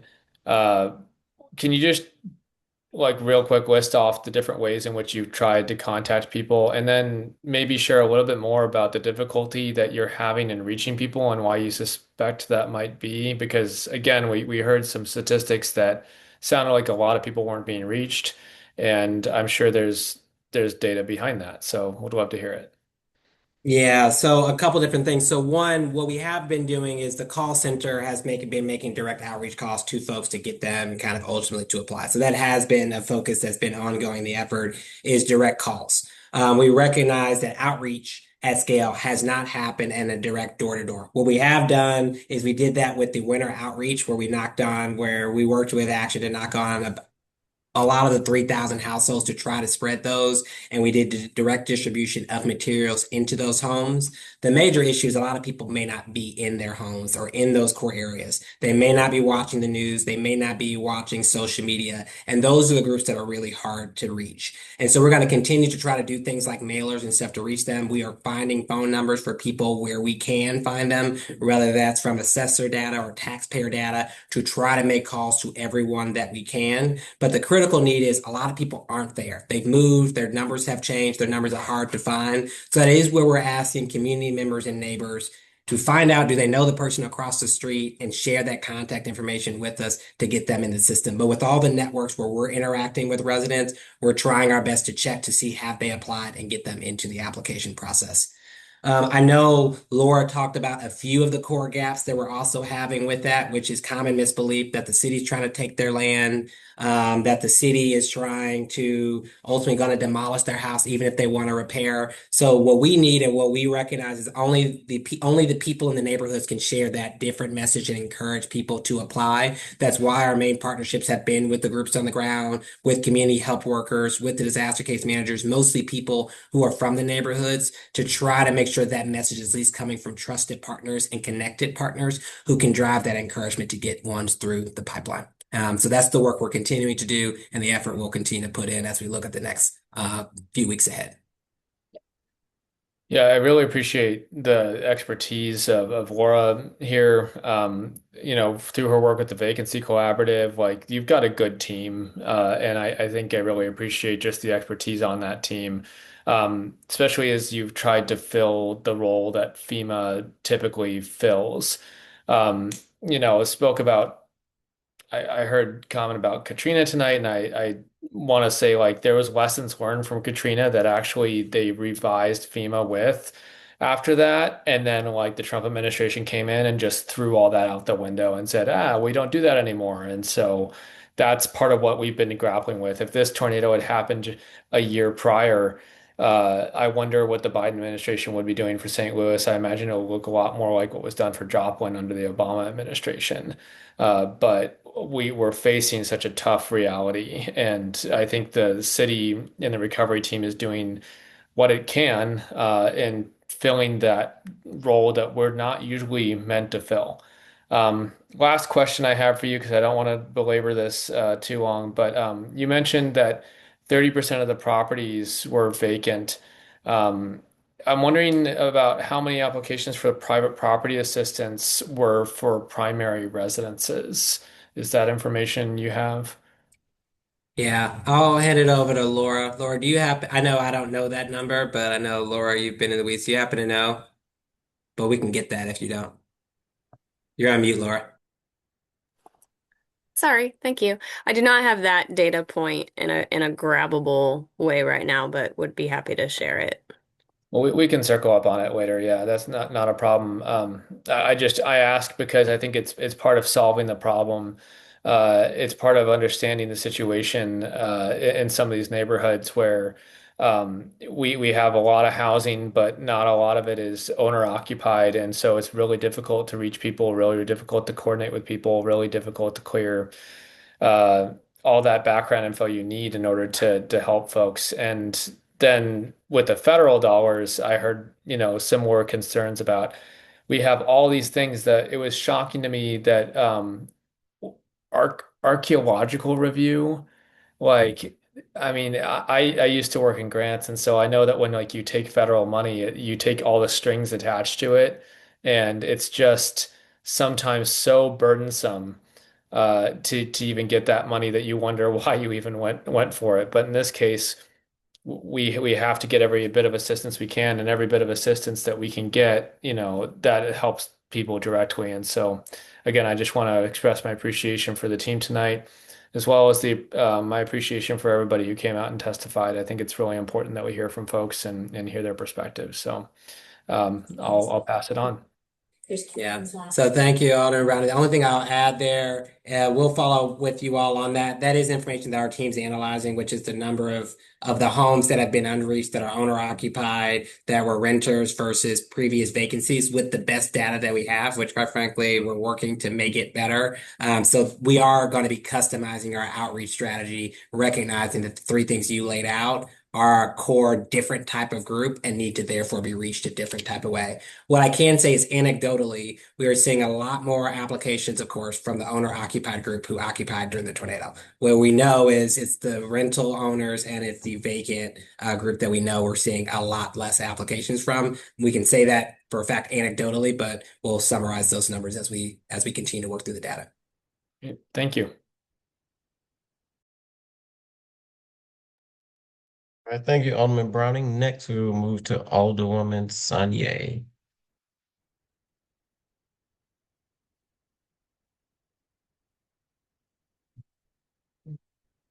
Alderwoman Sanye. Alderwoman Velasquez.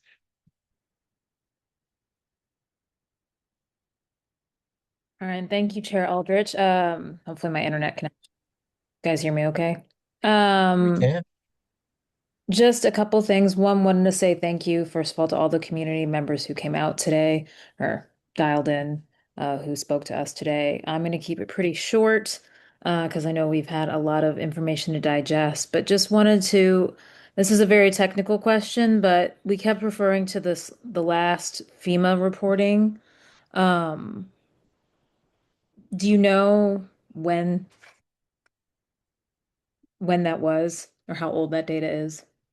Yeah, so so I think what you're referring to for the group is as we talked about the resident recovery and the 3,000 households and where they are, that was informed from FEMA data and informed our outreach. So that data, we get a regular update weekly on the latest status report, but we've all talked about how people have felt about FEMA, so many of them are not contacting FEMA to update it. So I think the last time we saw a major shift in those numbers was probably in about September or October when FEMA left the ground. So it was probably a best view of a static point in September. From that perspective, our outreach effort helped us get a better view of those. So I know Jennifer talked about this a little bit more, but a large portion of the people that we reached had already relocated, and we were able to confirm that they relocated. But we used that as our starting point because we knew that those were the people that if they hadn't found it then, they were least likely to have found it now as our outreach point.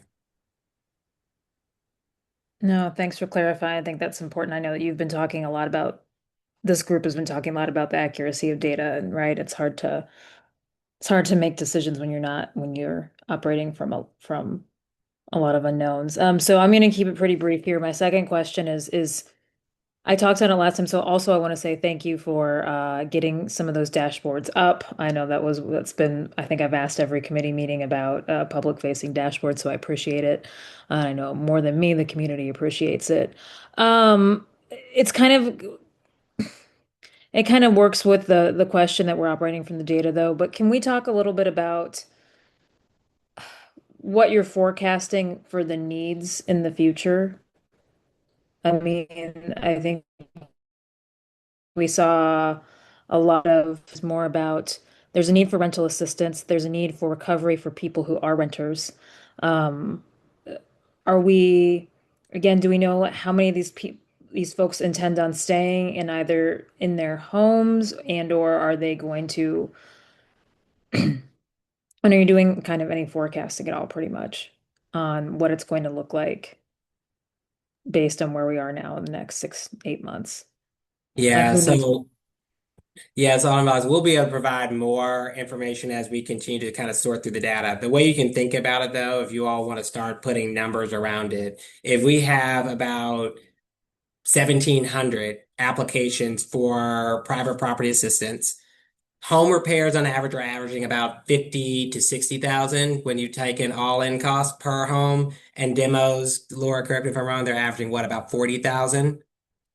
So if you want to do the math, you can take the number of applications and the upside of based on the application number is 60,000 times the total number of applications. The low side is assuming that they're all demos and it's 40,000. That gives you the rough range of magnitude. The big unknown is the 5,000 properties that are there. And the big also unknown is what bucket it's going to fall into. How many of them are going to fall into FEMA eligible buckets and how many are not? And therefore, how much is going to be from the city responsibility. But if the city decides to take on a large role in driving repair of people's homes, that is a significant cost. That is to the tunes of hundreds of millions of dollars between city funds, state funds, and federal funds. I'm going to leave my questions at that. Thank you, and thank you, Mr. Chairman. Alderman Devotie. Yes, Mr. Chair. I just have a couple points because we've been at it now for more than 3 hours. First off, Mr. Nix, Mr. Hill, and Ms. Jen, thank you very much. Or at least I, truly appreciate your extremely detailed presentation tonight. I'm always impressed by the data you put in front of us. My only ask, and I know Jim, Mr. Hill, you addressed this in your presentation. We've got to have this more than a couple hours before the presentation. It's a tremendous amount of data. I think you had 38, 39 slides. Some we've seen before, others we haven't. Much has changed since the last time you appeared in front of us. Speaking from me, it's not practical. It just simply isn't to digest this in a handful of hours and even think about a handful of questions, pertinent questions to ask. That's got to improve. I think that would also help the community too, when the community comes to these events, if they're made possible. I know the chair said that. I'd echo that. The presentation in some form's got to be out there. Even if you had a big draft signature stuck across it, side to side, so that we know it's not finalized, but at least we get an opportunity to look. That's my ask. As far as questions go, I think this past year I've sat on too many committees with Alderman Browning. He pretty much hit all of the highlights that I wanted to, and again, at this point, I would just be getting into the weeds, and everybody would want to knock me around.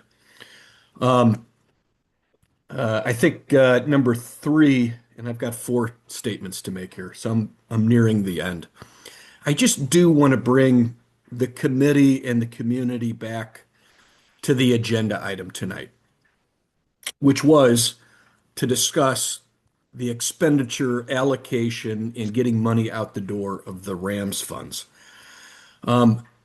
If that's this, and this is my perspective, if that's the subject of this particular discussion, that's what we should be talking about. And again, maybe I blew the stats, but the numbers I'm looking at is the total sum appropriated is $43.7 million. $40.1 million has been through E&A. And I realize that not all of that has been spent, that the checks haven't been cut, but I think Jim Hill has explained in great detail the various categories and how we get there. If anything, and I'll say this again, I think the issue is what's the next step? Where do we go from here? From the community side of it, for what it's worth, my seat, we've got an entire city of St. Louis to run that's got needs from north to south. A good chunk of this money needs to be spent to help our north side neighbors, to assist with this recovery. But frankly, guys, and this is just me talking, we can't put our head in the sand with respect to other needs. Somebody mentioned water. Our water department it's in rough shape. It needs an investment. I'm now going off task, and I apologize. But I think, Mr. Chair, my thought is if these meetings are going to be directed at RAMS money, then that's what they need to be directed to. And I think that would keep us on point. I do understand the community needs to have an opportunity to speak and to be heard. I think that kind of a forum is very, very valuable, but perhaps it needs to be presented otherwise. to give us the opportunity to follow up on Mr. Nix and Mr. Hill and Ms. Jin's presentation so we can ask some really pointed questions, not at 9:16 p.m. when this hearing started at 6 p.m. That's my perspective. And finally, folks from the community that are still tuned in here, I understand your frustration. This is your opportunity to be heard. This is, I think, the sixth time this committee has gotten together. The stories that we have heard have been moving.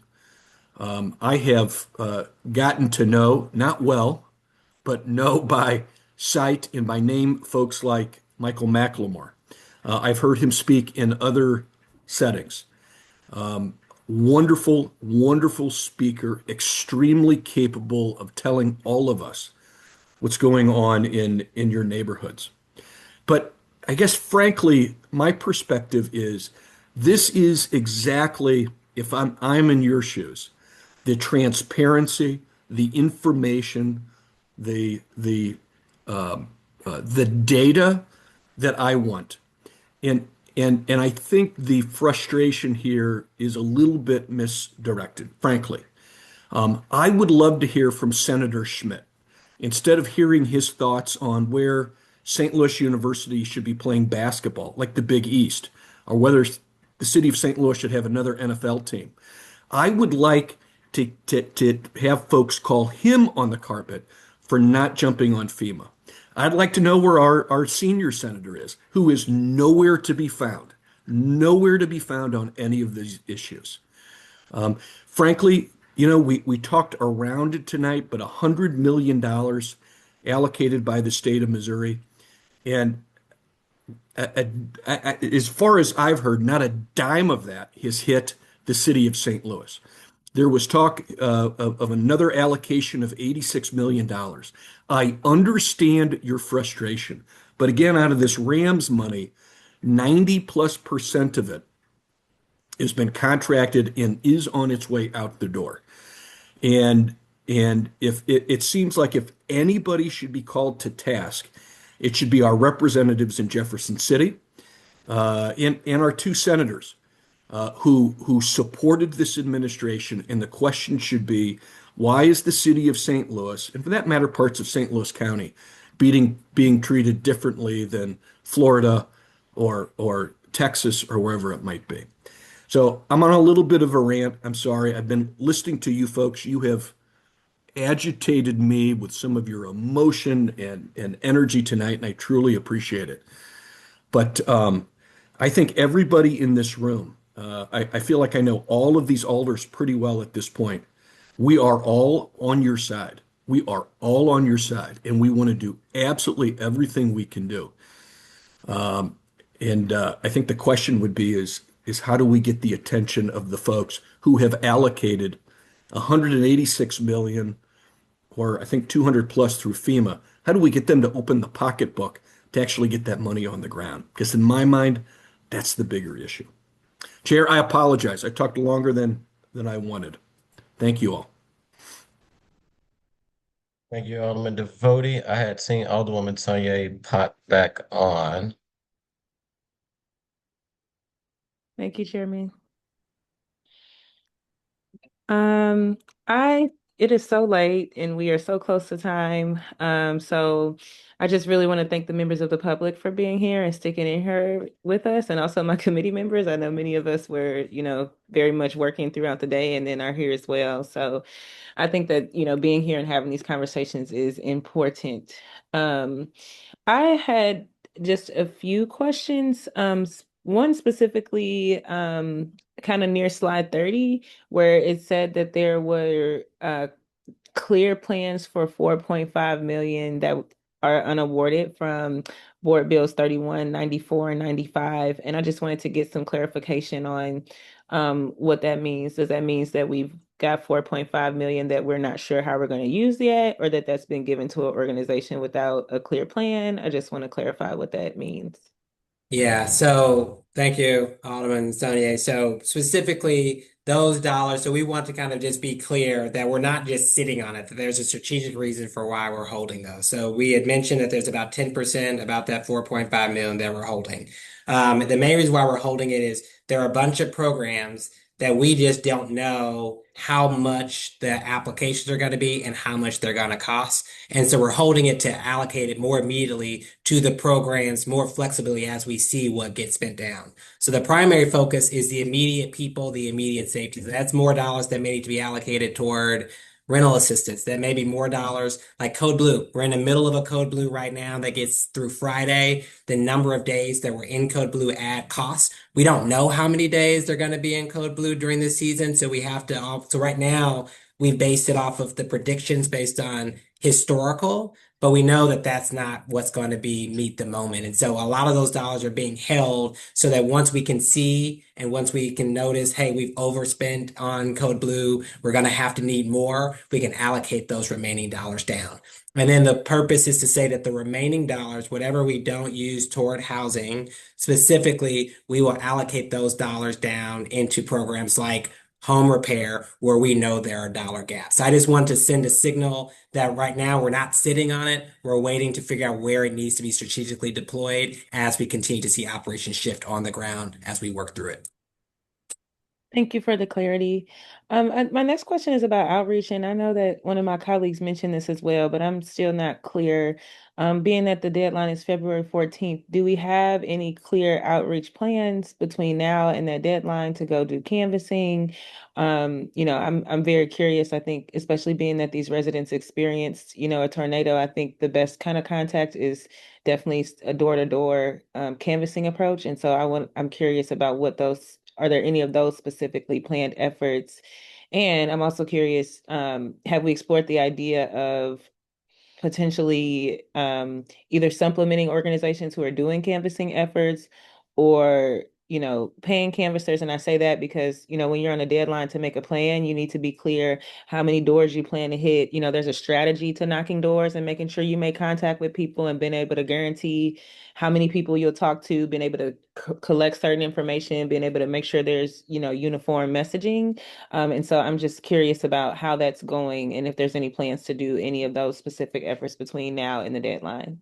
Yeah. So unfortunately, I don't have the exact details of what day we're going to start knocking on doors, but all the things you mentioned are underway. We've already started building the messaging. We've already started building the collateral to help support that door-to-door campaign. And I know we have a direct team who's focused specifically on outreach, that is focusing on how we organize that door-to-door campaign, similar to what we did for winter outreach. So what I can say is those plans are underway. I'll share the exact details after they get refined, but there is a working group that's helping deliver and define this to make sure we get a ground game launch early next week. Thank you. It seems like RAM settlement funds has come up from members of the public and today also from a colleague of mine. And so one of the things I'm curious about from you, Director Nix, is what, besides the funds that we've given, if there, have there been larger conversations about additional RAMS funds going to recovery efforts?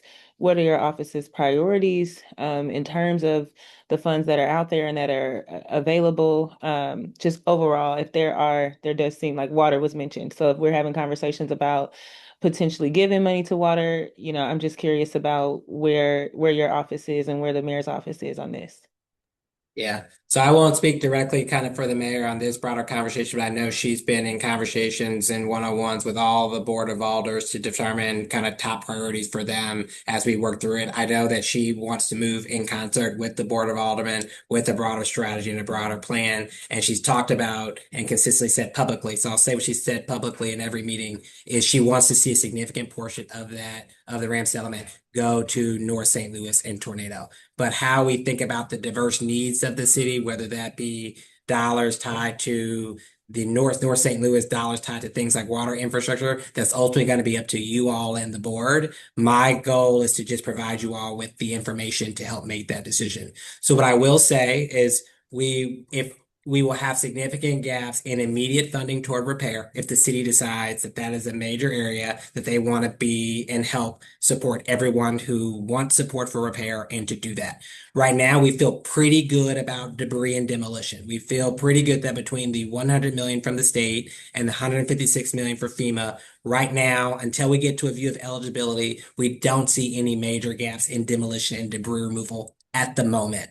And then there are other broader unmet needs that were mentioned on this call, like mental health services and those broader forms of support. We do need to do some work to actually figure out how to quantify it. So Jim talked a little bit about doing that more full unmet needs assessment to figure out how we start to even quantify the need of the human services gap, that when you're starting to talk about mental health, when you start talking about extremely vulnerable populations, that's a really tough thing to put a dollar figure on. And so that's what Jim was talking about when he talked about getting a group that can do an unmet needs assessment.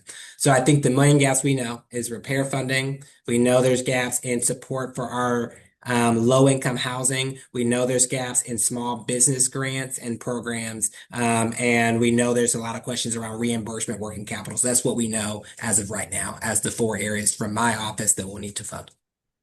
So when you think of a RAM settlement funds that has $250 million, and you think of the dollars that we've already allocated to RAM settlement funds, has your office thought of that 250 million, an idea of what at least the minimum that you might think is needed? Or, I'm looking for, yeah, I'm just curious, have you thought about that overall picture of available funds and resources? Because obviously if there are conversations about, the water department or other areas getting funds, to me, this is a full pie. How are we thinking of dividing up the slices? And obviously there needs to be a significant slice for the tornado impacted communities. And so I'm curious about your thoughts there. Yeah, so I'm happy to share more of that offline. But like I said, I know the mayor's having conversations with the Board of Aldermen. I don't want to, just in all due respect, I just want to get ahead of her and those conversations with you all. So if you all interested in that information in your meetings and your one-on-ones with her, happy to bring whatever context you all request of our office into those meetings in conversation with Dan, with Casey, and the mayor. I think that's great because I would say, for me, for members of the public who have asked, it comes up over and over in my neighborhood meetings. It comes up over at my town halls. Residents are, we've had a number of seventh warders on this call. And so, I just want to make sure that I just take this opportunity to say that for me, we have to have a complete conversation about these funds. I know that many of us, and I'm really speaking to my colleagues right now. I know that many of us, we come to these committee hearings, we hear folks' testimony, we hear their stories, but I think what really needs to be held is the high level of distrust that people have for a government. And I want to highlight that the communities who were specifically impacted by the tornado are ones that have historically and consistently been the ones that were disinvested and have not received resources.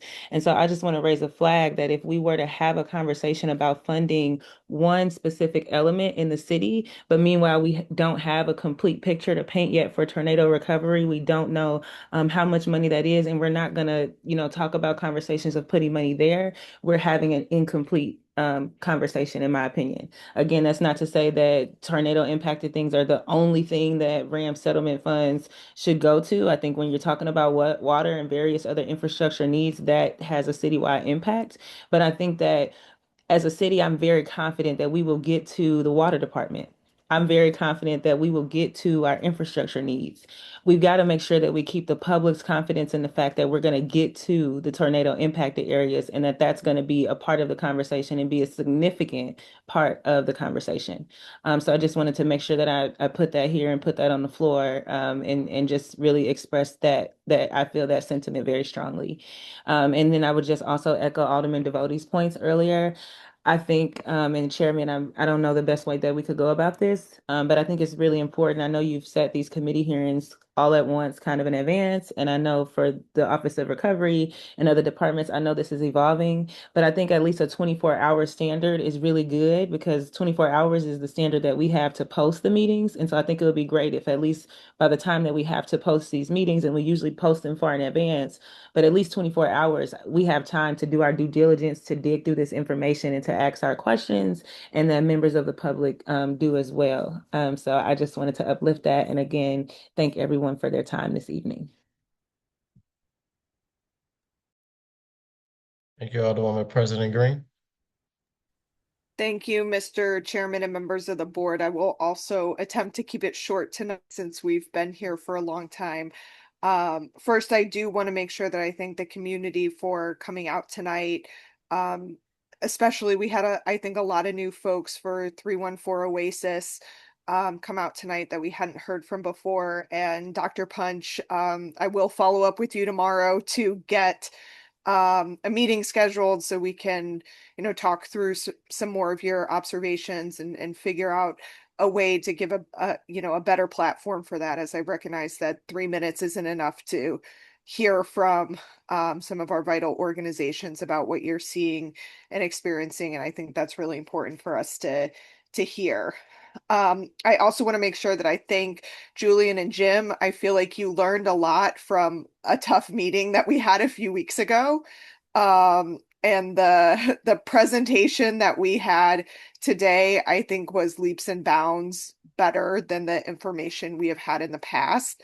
With the caveat of what everybody has said, we need the information sooner so we can digest it and be able to ask those questions. But it was good to see a lot more data behind things this time around than we have seen in the past.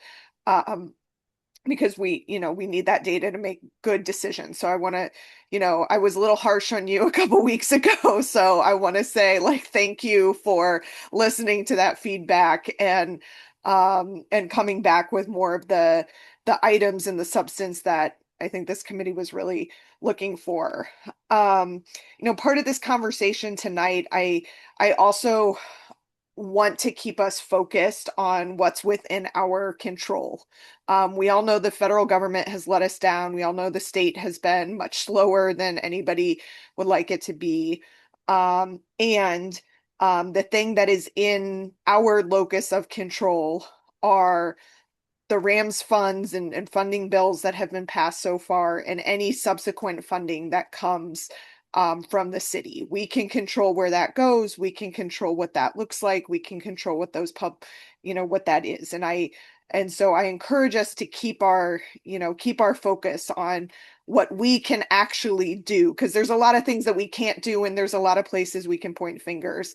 And there's a lot of responsibility that we bear as well. I guess one of the questions I have for Julian is, we are quickly getting to the end of the funds that we have allocated. So what happens to your office and your work when that runs out? Yeah. You funded mostly through RAMS money. Yes. So that'll be larger scale. So we're funded through the fiscal year. So that'll be a part of the broader budget discussions, either through RAMS or through budget discussions to continue to fund the support of our broader kind of office. In terms of the 43.7 million in the total allocated. So of course, a lot of that has been contracted, but I think as Jim mentioned, a lot of that will be spent down over the course of the next few months. So right now we do not have an immediate issue in runway relative to the speed of which we can spend and the capacity that we have within our system. So for example, I'm just going to mention home repair. That's the biggest funding gap. We have enough to spend, and we have not moved at a speed that suggests we're going to spend that down in the next 2 to 3 months. I do think there's going to become a point where we will get the contract capacity moving fast enough that we will burn through those funds. So that'll be the first major fund where at some point, which will be the good scenario, is we are moving faster than the funding we can bring in. That has not been the case because we've been setting up the infrastructure, but that'll be the first major milestone that we'll hit, is a lack of funding to continue home repair program at scale. Okay. That is good to know. And then kind of along those lines, I think just echoing something that Alderwoman Velasquez asked for, I think that the, needs forecasting would be, is really important. And what, kind of a goal that I would like to set for us is, the last day to introduce a board bill at the Board of Aldermen is in 2 weeks, or roughly 2 weeks. And I think if we're going to do anything thoughtful further with RAMS money, we need to be spending the time between now and the first day that we can introduce board bills, which is May 1st, to figure out what that looks like. And I think that forecasting piece is a really big part of being able to make some data informed decisions about funding going forward. And so kind of as we're starting to wrap up, you know, the or fully contract, I guess, all of the funds that we have already allocated, I think we need to start moving into that next phase of figuring out that forecasting so we can come into the next session with a well thought out plan for the, you know, the entire pie. And kind of as Alderwoman Saunier said, and a way that, you know, we can really understand, you know, citywide issues and, you know, and tornado issues, and make sure that we are making informed decisions based upon kind of all of the needs that we know of. Other question I have is with regard to getting kind of outreach going up and going, is there a part of that where volunteers can plug in? Because I think the other thing we heard tonight was a lot of community members who said, hey, I'd be willing to go and help and knock doors and get my friends to do that. How do we plug that, you know, those folks and that energy in to helping to get out the word? Yeah. So President Green, that's the exact thing that we're trying to solve for, is that volunteers are great, but they need to be able to have, there's organizing capacity around that, which meant that's capacity in local groups who can help, and us being able to fund groups to help drive that organizing capacity. And that's the exact question we're working through, is how do we build that so that when we do, we can actually do systemic door knocking. We can actually track what we're hearing and get that field results back in. And that's exactly the design that we're going under right now. So we are planning that, but I'll have more to share after my team comes back with what that solution looks like. I know they were meeting today to talk about this in depth, and I don't have the latest briefing for where they're coming back. Okay. If there's anything I can do to help with that, you know, you have me, and, you know, because kind of hearing, you know, I think one of the other sort of themes that I think resonated with me tonight is we have sort of this dilemma between impact or intent versus impact, right? Our intent is to reach every resident and make sure that every resident who qualifies for whatever program gets every program that they possibly can. But we're not seeing the actual impact reflect what our intent is right now. And so how do we, and I think that organizing capacity, the more that we can build that up through community relationships, through neighborhood relationships, through, you know, volunteers, whatever, that is going to help us, especially going into this, what is going to be a sprint for a little bit, to get the word out. So you have me to help in any way with that. So, but I think that's pretty much the conclusion of all of the kind of comments I have for tonight. But do want to just thank you for listening to a lot of our critiques from last month and taking it to heart, and coming with much more data for us to synthesize that will help us, I think, in driving some future decision making. Thank you. Thank you, President Green. Me being last. So first, I want to start off with kind of I would say a statement. Yes, I think some of my colleagues have made it very clear. It's a statement and an ask at the same time. You know, these meetings, I appreciate the Office of Recovery with working with the Board of Aldermen to make sure that we have these ongoing monthly meetings. I think it's extremely important. It's not important. I think one person said on the call, we're talking about people's life and death. I know there's been comments made saying this was a long meeting. I know we've had longer meetings at the Board of Aldermen on legislation. We're talking about how do we get money out the door to help a part of the ward that right now in the middle of a snowstorm had nowhere to go. So maybe we need to look at if how we structure these meetings a little bit more, to Alderman Devotee point, to talk maybe more about the interest. But I think, if we have to go all night long to, make sure that residents feel like their city government leaders are doing what's necessary in a one-time ever, tornado that hasn't happened in over 50 years. Like, I'm willing to stay here and make that happen.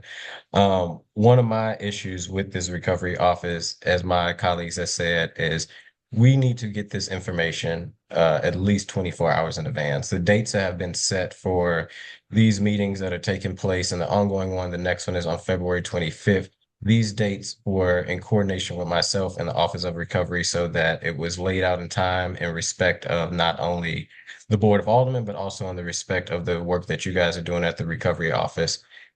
We have to make sure not only do alders get this information in time, we also got to make sure our clerks post this information on the website, not just on our website, on Civic Clerk. So my ask and demand really is to Julian and to Mr. Hill, even if it's not a perfect slideshow and there's some edits that need to be made, is that this committee get the due respect of at least getting that documentation to dive deep into it, but not just us, because while we may be the elected body, there's residents that also need to get this information to know what's going on, that we get this information. Some say 24 hours. I think 48 hours should absolutely be enough time, especially knowing when these meetings are happening, that we get these documentations in enough time, and definitely not 3-4 hours before a committee hearing.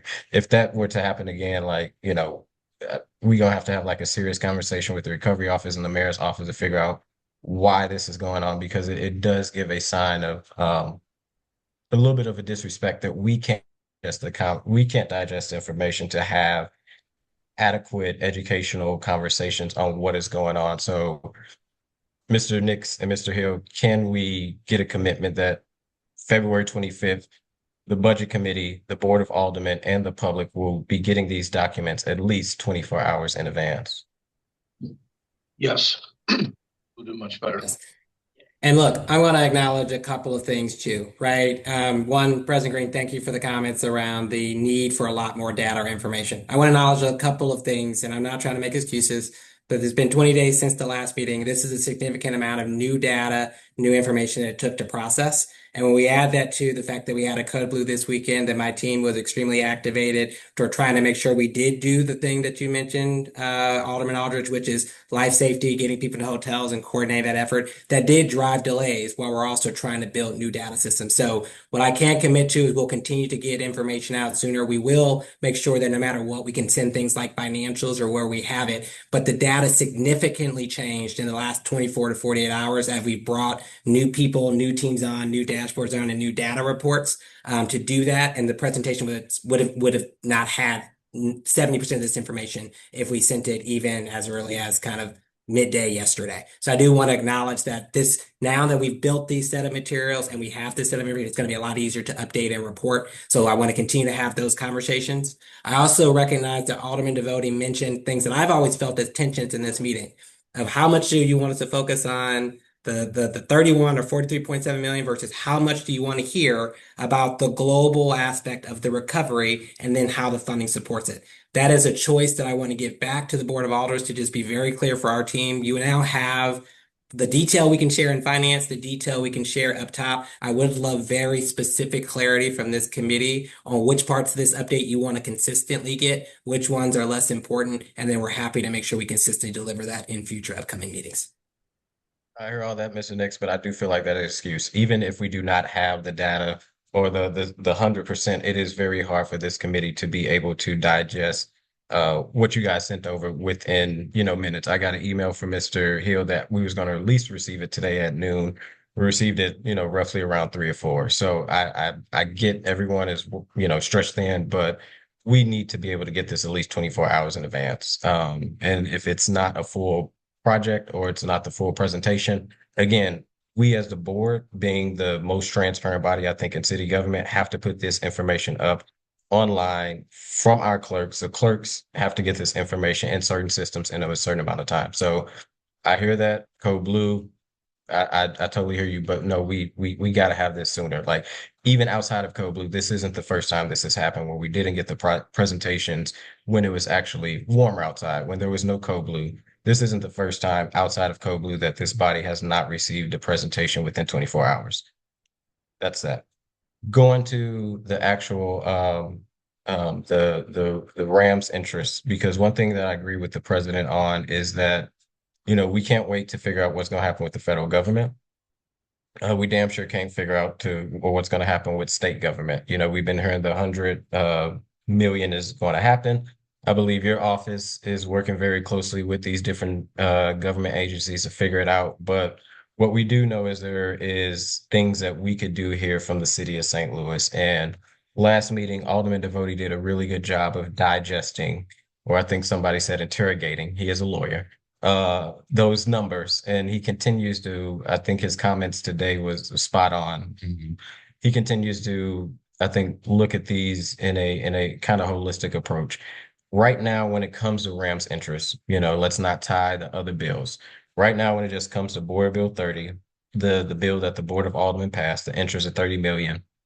I know that there's only a certain amount spent, but how much has been allocated, contracted, where we know, or you could tell me a percentage of out of that 30, how much is in that pot? Like, what is the percentage left in that pot?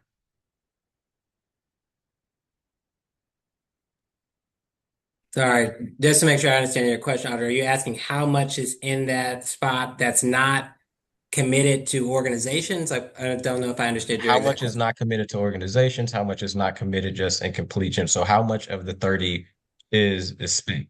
Not necessarily spent out the door, because I think him and Alderman Devotie and Jim had a very good conversation last time of how much was committed, how much was allocated. I think it was roughly about 28, right? 28 something million that has been allocated, been going through ENA. How much of that out of the $30 million, and maybe Mr. Hill can answer this question, how much of that $30 million is gone out of the Rams' interest money that the Board of Aldermen has allocated? Gone as in spent, or gone as in Gone as as in an committed. There's already ideas for contracts. Oh, we know our we've process in city government moves slow, but like it's went through ENA. It is going to be going to something very soon. We have awarded 27.9 million, and there's 2.1 left. 24.8 of the 27.9 is contracted, and you will start to see that money accelerate in its deployment. So hopefully we'll start to see that 27 just gone out of the Board Bill 31, completely gone. It will, Alderman Aldridge, it will take several months to burn through that. Home repairs just ramping up. That was a chunk of it. The vacant unit turns was a chunk of it. That's been slow to get going. So it's at least several months. But I also want to acknowledge, Alderman Aldridge, that a lot of times when we talk to nonprofits, they set up the structure that they wanted to see different forms of funding. So, for example, Legal Service of Eastern Missouri they said for their core work, for title work, that needed to be funded, that they need to hire people. So they needed funding for 2 years. So their grant is a 2-year grant that gives them amounts monthly that they'll bill on. So they will expense monthly. So different groups have different periods of time. So one of the things Jim did say we'll have for the next meeting is we're going to start to break those down into forecasts based on which ones are in a year, 2 years, so you can actually see what the expected spend down is based on the type of contract. We didn't have the time to pull that together for this committee meeting, but that is something we'll plan to present so you all can actually know what to expect from a cash deployment over time based on the resources they've been allocated to. Absolutely, and that totally makes sense. I guess what I'm gearing the question up for, if the 27 is allocated, like you say, some not-for-profits may, monthly expenditures that go out, so may not necessarily be spent, but that money's allocated over the several months we'll see it being spent. I think this question has been asked, but I just want to get a clear understanding, especially as we figure out what we do as moving forward from the board. If 27 is already spent out of the 30, we're hoping that the state pour in the $1 million. We're still hoping on the FEMA reimbursement. So I'll be very, very clear. The $100 million from the state is in deployment. We're running a pilot program. I talked about that today. It's a $10 million pilot that will expand as we look at it. So that money will start to be obligated in February with work tied to that $100 million starting to get spent down in March. So you will start to see that. The $156 million, we'll start to see that in March as well. The state has started hiring their contractor. They'll have that official decision mid-February. That group will be on the ground. So we'll also start to see the $156 million get spent down for eligible costs. We do have large concerns that there's not enough eligible expenses to spend down that full amount. We're trying to still figure out what's eligible with FEMA, so we'll have more context on that. But I just want to be clear that the state and federal dollars do now have a very clear path to spend down, and those will start getting spent down in March. I'm glad you jumped in. So let's get to the local dollars in. That's what I was talking about. I mean, again, I'm glad y'all working with state and federal. We'll see if that happens. I don't have much faith in it. I do know we have the opportunity, at least from the Board of Aldermen, to do something here locally. So that's what I was trying to get to, but I'm glad you jumped in to talk about that. Out of that 27 million is already spent locally. Do we need to do something now and not necessarily wait to start to allocate money to make sure that there is a safe gap for the work that you all are doing at the Office of Recovery to make sure that the work that's happening in the community continues to happen? So as I kind of said before, I know those conversations are ongoing. The biggest gap that we will have will come at home repair. That is the area that'll have the biggest gap as we kind of move through it, and it is business grants. We do not currently have dollars for. Those will be the gaps that we will not be able to fill after a certain point. What I can do and make sure if you could pause there, Julian, because I love you. I know you get the going. So let me pause there. You say that's a gap. Home repair is going to be the biggest need, and that's extremely important, especially in North St. Louis that's been impacted by a tornado. People need their homes fixed. You're saying that's a gap. Is that a gap in state? Is that a gap in federal? Or is that an opportunity for local to be able to fill that gap? There is opportunity for local to fill that gap. But what I'm saying in the short term, we're not looking at facing that gap in February, March, or April. Home repair won't happen all at once. It's not like if you gave me $100 million tomorrow, we could go fix all of those homes in a month. So it's going to be a spend down that's dependent on our contractor capacity.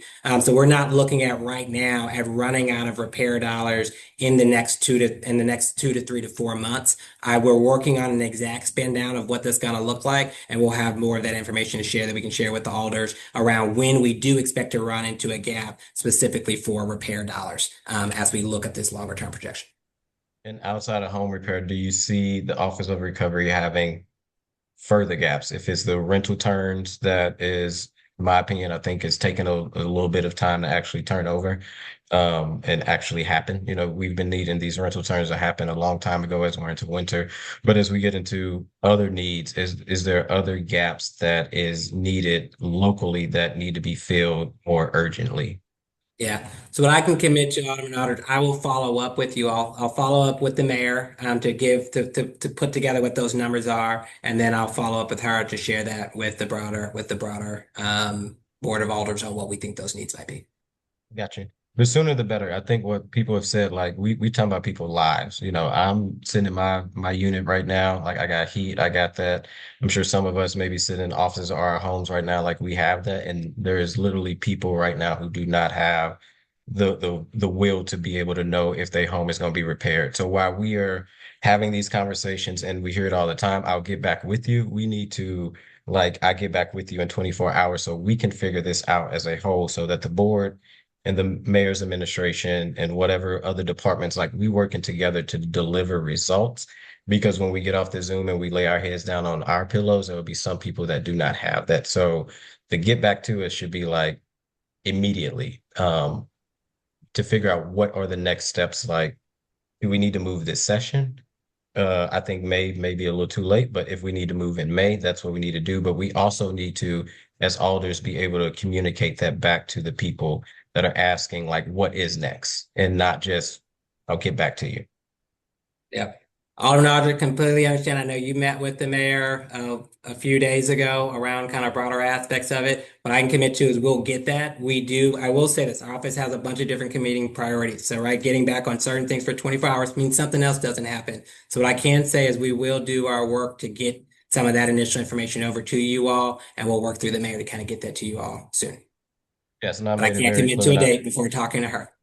Yes, I hear you. And when I met with her, I made it very clear as we coming up on a year that we need to be spending more additional RAMS money like ASAP. So since that is, out there, I just want to be very clear, like we need to be doing something now and not be waiting. So, and I think it's upon us to make sure that we have a clear plan of what we're going to be doing. Also, let residents know what is coming next because it sounds like I've been holding y'all to the fire that like, oh yeah, I haven't spent a lot of money. You know, what's spent and allocated is different. So what it sounds like is a lot of money from the Rams interest is actually allocated.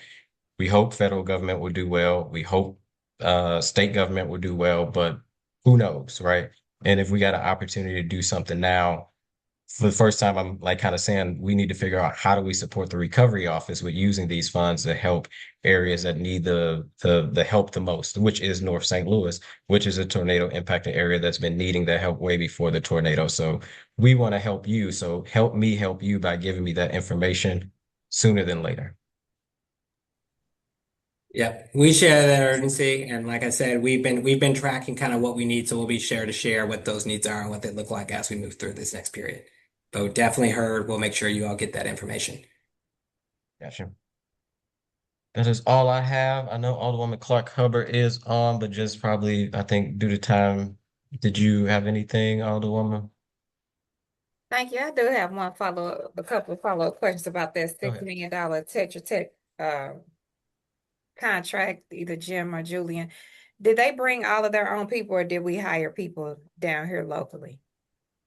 A lot of their work, so the ROE, so a lot of that's doing the ROE HSA inspection work. They hire locally for a lot of those roles. So a lot of the people, for example, the ones that are residents experience in the outreach center, the local inspectors that may be doing on the work on the ground are locally hired where they can be. It's cheaper for them and better for them, and it's better for us. They're hiring locally where they can and bringing in their broader national team for the things that they need to. But they do hire a decent part. I don't have the exact amount of what percentage of their staff is local versus not, but a significant portion is local.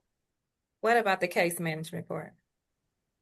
The case management, so they don't have direct case management. So our case management has all been funded for disaster case management and community health workers. Oh, the property case management. Laura, do you know? So on the disaster case management, community health workers, that's all been local. Laura, do you know kind of the full aspect on the property case managers?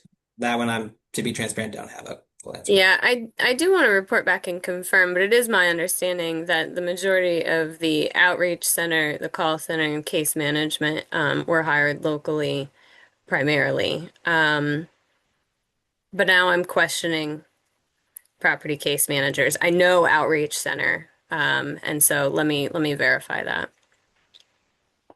Thank you. I just would like that for some additional context, probably in preparation for some other questions, if not before, by our next meeting. Thank you. All right, seeing no other questions from Alder people. Thank you, Recovery Office. I'm trying to pull up the agenda, so Madam Clerk, you may need to help me walk through the steps. Do we have any written testimony?